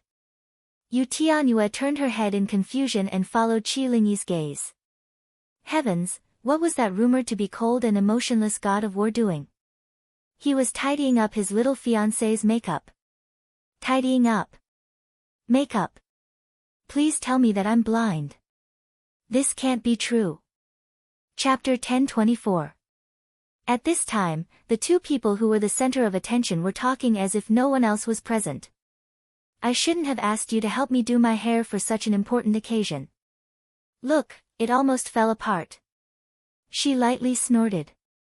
Xiao Su was helping her fix her hair and reinsert the gold hairpin. Hearing this, he didn't know whether to laugh or cry. Who was it that rolled around in the carriage on the road? Chu Qingyan instantly felt guilty. Then she pretended to smile and said, Big Ice Cube, look, there are so many people. There are always so many people at the palace banquet. Xiao Su really wanted to laugh when he heard her change the topic so abruptly. Chu Qingyan swallowed. Why was the big ice cube like this? He didn't even give her a way out. Sitting slightly below Chu Qingyan was the Minister of War, Meng Xian, and his family. Among them was Meng Shishu. Although she had never seen Xiao Su before, other than a quick glance at the tea house when the three armies returned, her gaze had never left him since he came in. He matched her fantasy of him for so many years. In other words, he was more outstanding and charming than she had expected. He was completely incomparable to those thin and weak men in the capital. However, seeing him ignore everyone's gazes and intimately look at Chu Qingyan beside him, other than being shocked, she was also jealous. That Chu Qingyan, what right did she have to sit beside him? Just as she was feeling indignant, a sharp voice sounded. His Majesty has arrived, Her Majesty the Empress has arrived, and Consort you has arrived. Everyone stood up. When the three appeared, they all knelt on the ground. Greetings to His Majesty. Long live His Majesty. Greetings to Her Majesty the Empress. Long live Her Majesty. Congratulatory voices sounded one after another. The West Xian emperor was dressed in bright yellow and was incomparably dignified. He stood to the left and right of Empress Liang and imperial concubine Moon. Then, he lifted his robes and sat on the main seat. Empress Liang and imperial concubine Moon followed him to sit on either side. Sichuan emperor swept his gaze across the crowd before raising his hand. My beloved subjects, please rise and sit. Tonight's banquet is mainly to celebrate the victory of the three armies. There's no need to stand on ceremony. Thank you, Your Majesty. After everyone got up, they returned to their seats. It's almost time. Everyone is here. Let's start the banquet. Sichuan emperor said with a smile. As soon as the order was given, the palace servants who had been prepared long ago came up with dishes and delicacies. The dancers in dance costumes also came up one after another and gracefully danced in the center of the venue. Suddenly, the garden was filled with the fragrance of flowers, food, wind, and music. It was lively and cheerful. Sichuan emperor raised his wine cup to Xiao Su and said to the crowd, "Fill up the wine cups. Let's celebrate the heroes of this great battle." The civil and military officials all stood up and raised their cups to Xiao Su. Xiao Su also stood up, but the wine cup in his hand was turned to the generals beside him. I don't dare to claim credit for this battle. Everyone worked together to win this battle. Thus, this cup of wine should be a toast to our sons. Feng Lu, Gao Hao, and the others immediately stood up in fear and trepidation. Sichuan emperor nodded in satisfaction. Not bad. This time, it's all thanks to your sacrifice for Sichuan. Come, let us toast you. Thank you, Your Majesty. Everyone raised their cups and drank to their heart's content. After 3 rounds of wine, Sichuan emperor put down his wine cup and noticed Chu Qingyan sitting next to Xiao Su. A trace of surprise flashed through his eyes. The little girl from back then had actually grown up to become like this. It was somewhat beyond his expectations. This must be Qingyan girl. I haven't seen you in so many years. You've grown up, grown taller, and even more beautiful. You're simply going to outshine all the flowers in this garden. Sichuan emperor stroked his chin and didn't conceal his praise. There were already many gazes on Chu Qingyan. With His Majesty's words, these people could openly look at her. Their gazes were sizing her up, judging her, harboring ill intentions, and coveting her. Chu Qingyan laughed mockingly in her heart. She didn't know if Sichuan emperor's words were intentional or not, but there was no doubt that he had already drawn hatred towards her. This was because the gazes of the women present were now looking at her with increased hostility. Which woman wasn't conceited? How could they tolerate others being prettier than them? Compared to the first time she met Sichuan emperor, Chu Qingyan had seen many grand occasions this time and was more confident in her heart. She obediently lowered her eyes and revealed a bashful expression. Your Majesty is too kind. All the madams and young misses present are prettier than Qingyan. Qingyan doesn't deserve this reputation. Her modest and gentle personality instantly won her back a lot of points. The pressure on her body instantly lessened by a lot. Sichuan emperor nodded. She's a sensible and quick-witted girl. Su, you have to cherish her. Just when everyone thought that Xiao Su wouldn't answer, Xiao Su unexpectedly nodded and said in a firm tone, I will. These words stunned Sichuan emperor for a moment. Then, his gaze deepened before moving away from Chu Qingyan. At this moment, Empress Liang and Consort Yu also noticed Chu Qingyan. Empress Liang, who had always been arrogant, had to admit that she had never seen such an outstanding beauty in all these years. It was no wonder that Su had fallen out with his imperial mother for her all these years. When Empress Liang thought of this, her entire face darkened.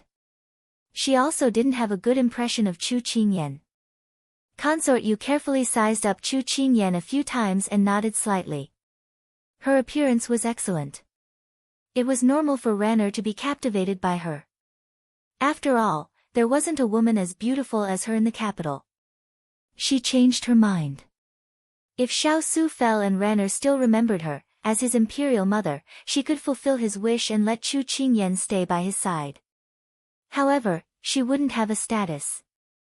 Chu Qingyan didn't know that in the blink of an eye, the two most powerful women in Sichuan had made two different decisions for her. And it was because of these two people that her life changed unexpectedly. At this moment, Sichuan Emperor had already continued to chat with the other officials. Chu Qingyan finally dared to breathe a sigh of relief. She lowered her head and whispered in the ear of the person next to her, "Big ice block, I thought you wouldn't say anything just now. Why are you thinking so much? Just eat your food."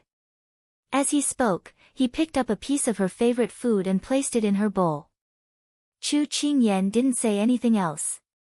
She smiled and prepared to bury her head in eating her food. The intimate interaction between the two, as if no one else was around, fell into the eyes of some people, and they were burning with jealousy. At this moment, someone stood up. "Your Majesty, the atmosphere tonight is so good. There are so many people here, so it should be lively. So, this subject has a presumptuous request." The sudden female voice attracted everyone's attention, except for the couple who were burying their heads in peeling and eating prawns. "You're such a strange girl." "All right, we'll allow it. Speak." Sichuan Emperor said generously. "This subject knows that young Miss Chu hasn't been in the capital for many years. I don't know if her zither, chess, poetry, calligraphy, and painting skills are different from those of us girls in the capital. This subject wants to ask her for guidance." Chapter 1025. Chu Qingyan, who was eating a lobster that had been peeled with ice, froze when she heard her name. Then, she looked over in confusion.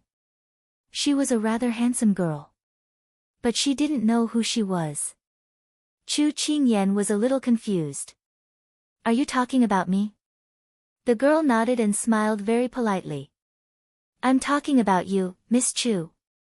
"Oh, who are you?" The other party was obviously here to pick a fight. Chu Qingyan raised her eyes and sneered. The moment Chu Qingyan finished speaking, her smile froze on her face. This person actually dared to ask for her name so brazenly, he had no manners at all. At this moment, Sichuan Emperor interrupted. He rubbed his chin and smiled as he introduced the girl to Chu Qingyan. "Qingyan girl, this is the daughter of the Minister of War, Meng Shishu. She usually likes to practice swords and sabers. Her martial arts skills are considered one of the best among the girls in the capital." Meng Shishu proudly raised her chin when she heard this. It was an honor to be introduced by Sichuan Emperor in such a way. She immediately received the envy of many people present. Thus, she looked at Chu Qingyan coldly and arrogantly, waiting for her answer. She had issued a challenge in such a large occasion. If Chu Qingyan didn't accept, then it would prove that she was nothing more than an idiot. She didn't have the qualifications to stand beside His Royal Highness.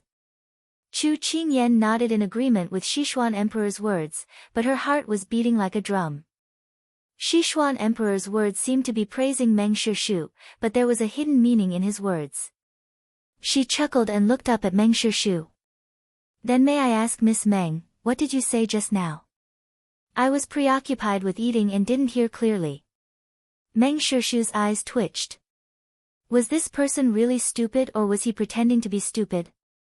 Saying such words in such an occasion, wasn't it obvious that he was ignorant and didn't know etiquette? Everyone present must be thinking the same thing as her. How could this person be so rude and shoot his mouth off? However, wasn't this exactly what she wanted?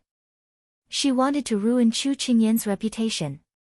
Therefore, she didn't mind and repeated what she had just said. "I know that Miss Chu hasn't been in the capital for many years, and I don't know if your knowledge of zither, chess, poetry, calligraphy, and painting is different from ours. I would like to ask for your advice." "No." "What?"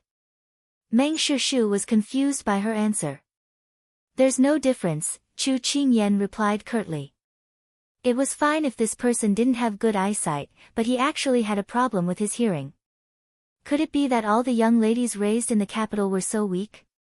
Chu Qingyan expressed her deep suspicions. He couldn't even compare to those young ladies she had met in the past few years. Meng Shishu's eyes twitched violently. This person's answer was really simple and direct. If it was a normal person who didn't want to accept the challenge, they would still be polite. Who would be like her? These words made Meng Shishu a little embarrassed, but Chu Qingyan still had a face of sincerity. How can this person be so uncultured? She really has lived outside and doesn't know etiquette at all. Too rude. Not polite at all. How could His Royal Highness have such a fiancé? It's simply like a fresh flower stuck in cow dung. Whispers immediately filled every corner of the garden. Among the civil and military officials who were sitting upright, most of them were indifferent. There were also some who were happy to see this and wanted to watch a good show. As for the madams and young ladies present, most of them had a gossipy heart. They didn't like Chu Qingyan, but they also didn't dislike her. It was just that when someone jumped out to be a clown, wasn't it also a happy thing in life? The soldiers following Xiao Su all had excellent hearing. None of these words escaped their ears. Every one of them looked resentful. However, they were hindered by the fact that these gossipers were all women. Moreover, if they were to make a fuss about it in this kind of situation, it would anger the emperor. They couldn't help but turn their gazes towards their highness. At this time, Xiao Su continued to peel the prawns without batting an eyelid. How could these words escape Chu Qingyan's ears? Her gaze was slightly cold.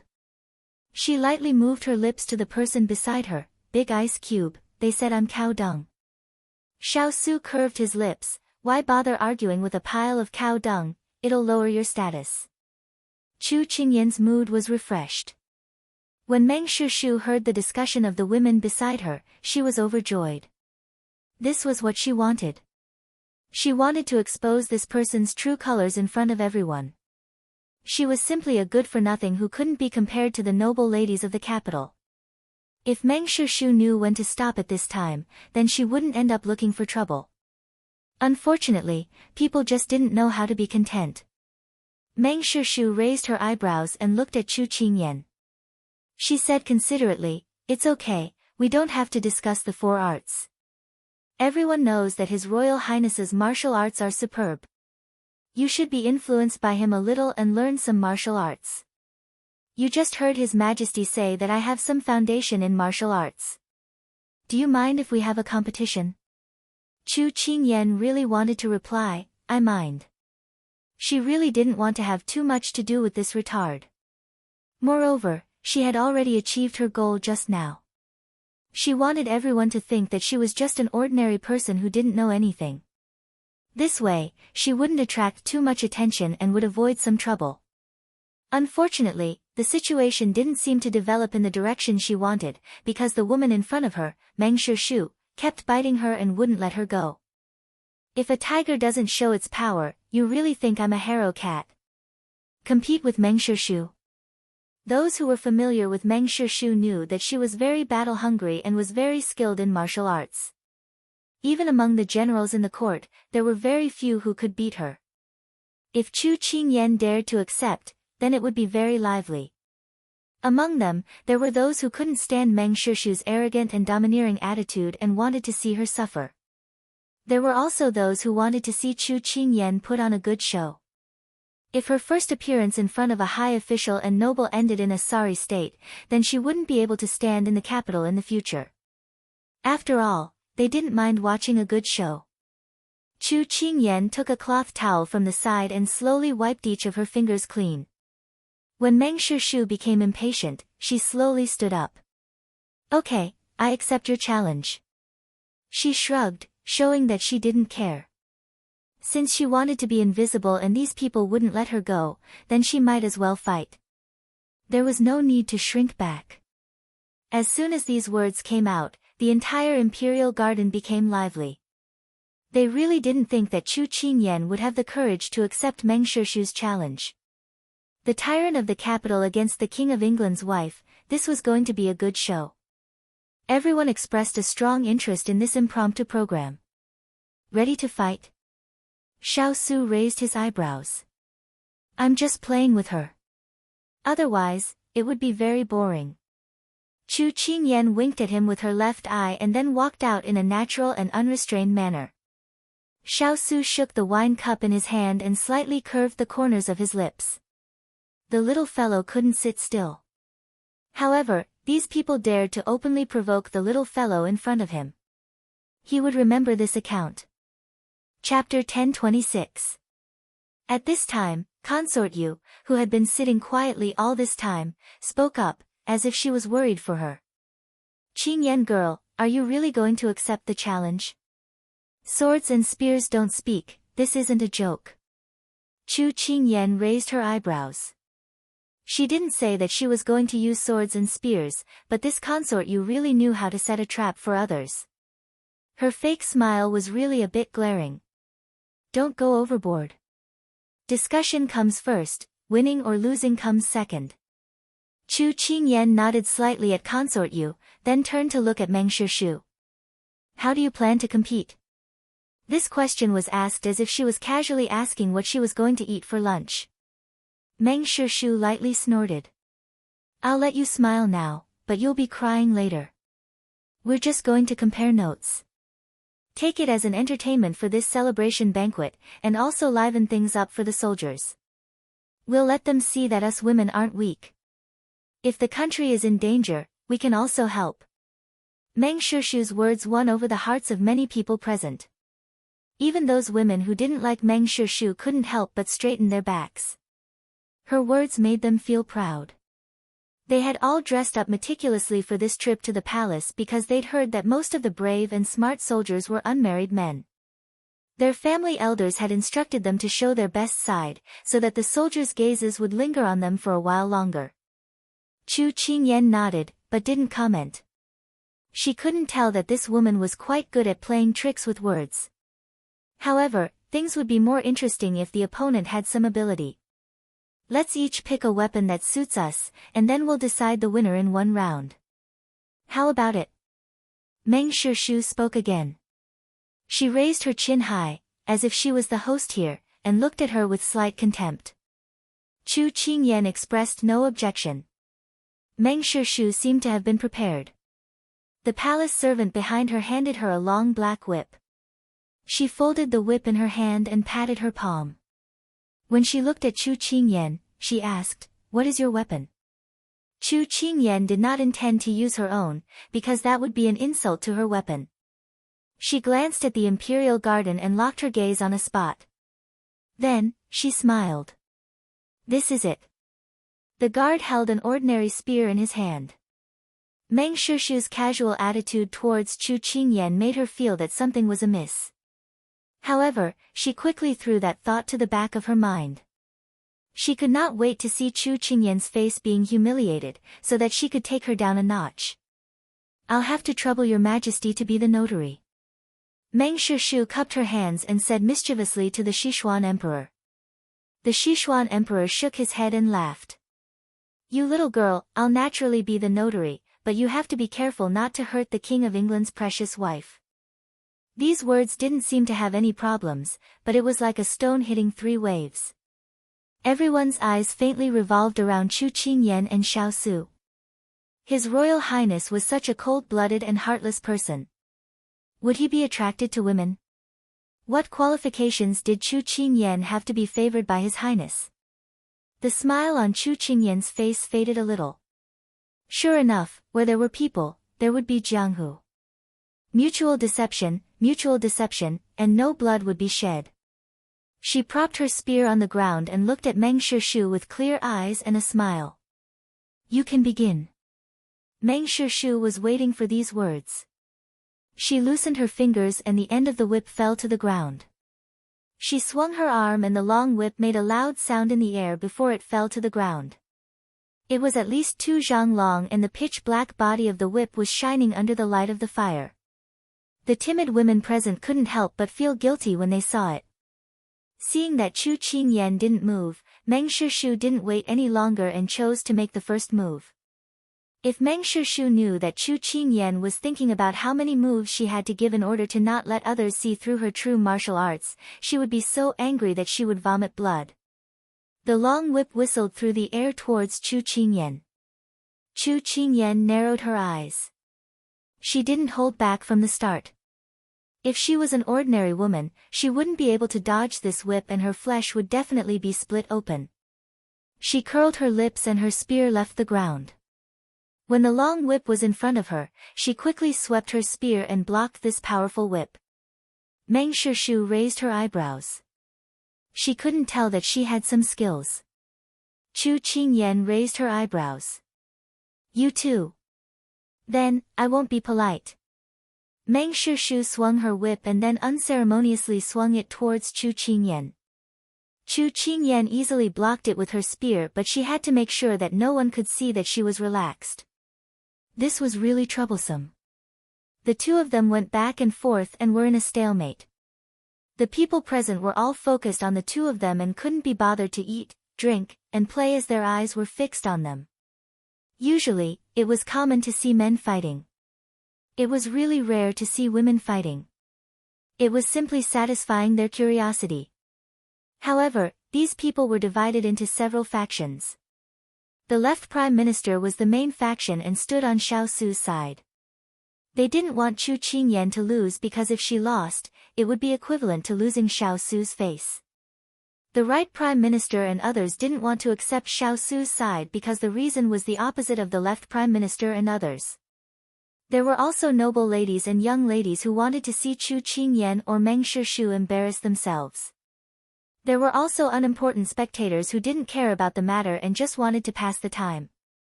However, when the two of them were fighting fiercely, compared to the nervous and worried people present, there were some people who were eating melon seeds and weren't worried at all.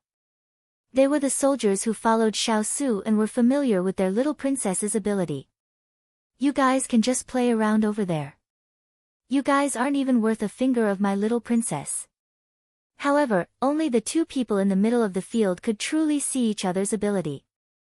It wasn't like the outside world that they were evenly matched. Meng Shushu had underestimated him at the beginning, but later on, she slowly became serious.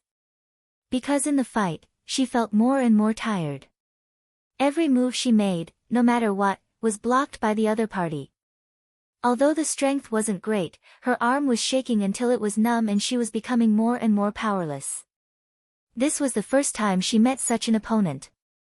He looked cautious and careful, but in fact, he was very skillful. She suddenly had an illusion that this person was simply playing with her, teasing her like a cat. This feeling of being played in circles was really uncomfortable. She really wanted to fight back and not be suppressed. However, the more she wanted to break free, the more the other party set up a trap for her. The invisible chains wrapped closer and closer, making her unable to move. Just as everyone was still cheering for this exciting fight, suddenly, Meng Shushu took 2 steps back. Then her fingers loosened and the long whip fell from her hand to the ground. What happened? Didn't Meng Shushu have the upper hand just now? Why did she throw away her weapon? Hearing the voices telling her to pick it up again and again, Meng Shushu was shocked. It wasn't that she didn't want to pick it up, but, looking at her hand, it was still shaking uncontrollably. What was going on? Why couldn't she control her hand? Chapter 1027. Everyone saw Meng Shushu's strange behavior, but they didn't know what she was trying to do. Only the person involved knew. At this time, Meng Shushu was still unable to accept reality when she heard a clear voice ring in her ear. You let me win. She raised her head and saw Chu Qingyan with a smile on her lips as she looked at her indifferently. She suddenly felt deeply humiliated. This was the first time she had lost in front of so many people. Her invincible record had been broken. How could she, who was usually proud and arrogant, take this lying down? At this time, Sichuan Emperor's gaze moved from Meng Shushu to Chu Qingyan. His eyes were sizing her up. Qingyan girl, I couldn't tell that you were hiding your skills. Chu Qingyan quickly turned around and replied, Your Majesty is too kind. Miss Qingyan's martial arts are much better than Miss Meng's, but it could be that she didn't eat enough tonight and her arms are weak. That's why she couldn't hold the long whip. Don't you think so, Miss Meng? Meng Shushu, who was suddenly called out, looked at Chu Qingyan with a dark expression. Although she didn't know what tricks Chu Qingyan had used, she was sure of one thing. Chu Qingyan's martial arts were not as weak as she appeared to be. In other words, she was terrifyingly strong. Otherwise, she wouldn't have been able to calculate all of her moves so easily. If she was so scheming, then this person was terrifying.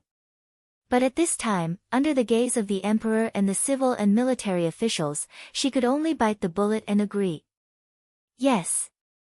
Rather than admit that she was inferior, it was better to go along with Chu Qingyan's words. At least she could save some face. But after agreeing, she realized that she had been tricked by Chu Qingyan again. Didn't eat enough? Wasn't this saying that she didn't like the palace banquet? Or that she had a big appetite? Chu Qingyan, this was too much. The outcome was decided and everyone's curiosity was satisfied. They all looked away, but there were still people talking about this exciting competition.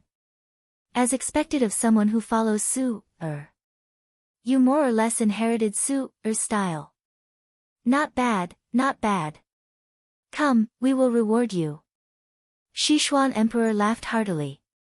On the side, Empress Liang saw that Chu Qingyan had won and didn't embarrass them, so she let out a sigh of relief. But when she thought that she had to win, she couldn't help but feel suffocated. Her ideal daughter-in-law was someone who was educated and to understand, not a savage girl who wielded swords. So, Empress Liang's dislike for Chu Qingyan to increase. After solving the problem in front of her and receiving a reward, Chu Qingyan felt that she should stop while she was ahead. So, she ignored Meng Shushu's face, which was as black as the bottom of a pot, and politely cupped her hands before leaving. Since Chu Qingyan had already left, she couldn't just stand there. In the end, Meng Shushu returned to her seat unhappily. Along the way, she couldn't avoid the ridicule of the people around her. Meng Shushu's anger turned to hatred. This Chu Qingyan, she would definitely teach her a lesson in the future. Chu Qingyan had just sat down when a cup of tea appeared in front of her. She looked back at the considerate person and gratefully took a few sips. She had just moved her muscles and bones, so she was a bit thirsty. You showed mercy. Just as she was enjoying the sweet tea, this sentence sounded in her ear. Chu Qingyan shrugged. I had no choice. I could only pretend to be to this extent. The opponent was too weak, so it was too difficult for me to pretend to be strong. No, I'm saying that you were too soft-hearted when you let her arm go numb and she automatically gave up her weapon. Xiao Su looked at her calmly. Chu Qingyan blinked and said, I do want to break one of her arms, but this is not our territory after all. What's more, she is such a delicate lady. I can't bear to hurt her. Xiao Su raised his eyebrows. You sound a little jealous. Tisk, how am I jealous? I don't know where you got these hua-hua butterflies from. The moment they came, they wanted to beat me into the mud. I won't let them have their way. Chu Qingyan rolled her eyes and complained to him.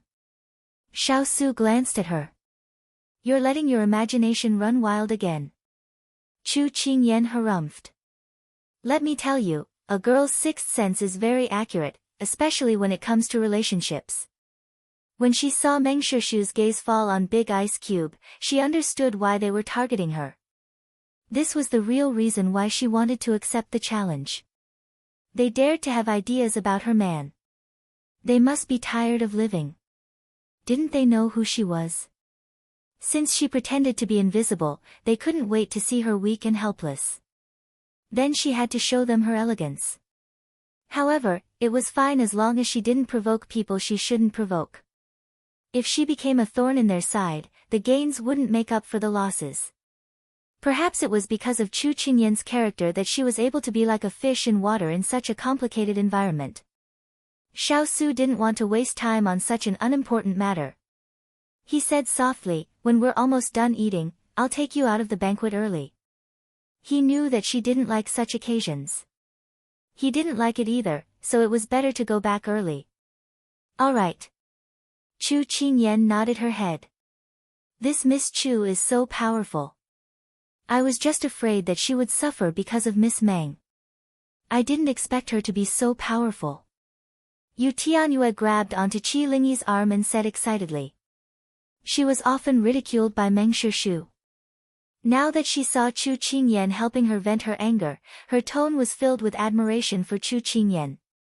At this moment, Qi Lingyi was being pulled by Yu Tianyue, but her mind had flown elsewhere. She had seen Chu Qingyan's ability just now.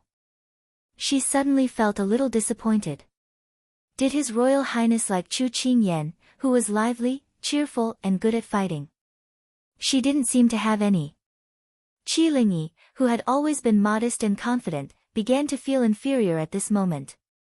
However, Chu Qingyan's ability just now made some of the arrogant noble ladies in the capital unable to take it anymore.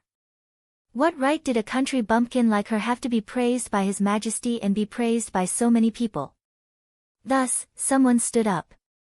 Jing Mingzhu, the only daughter of the Minister of Rights. Miss Chu, when I saw you defeat our capital's heroine just now, Mingzhu really admired you.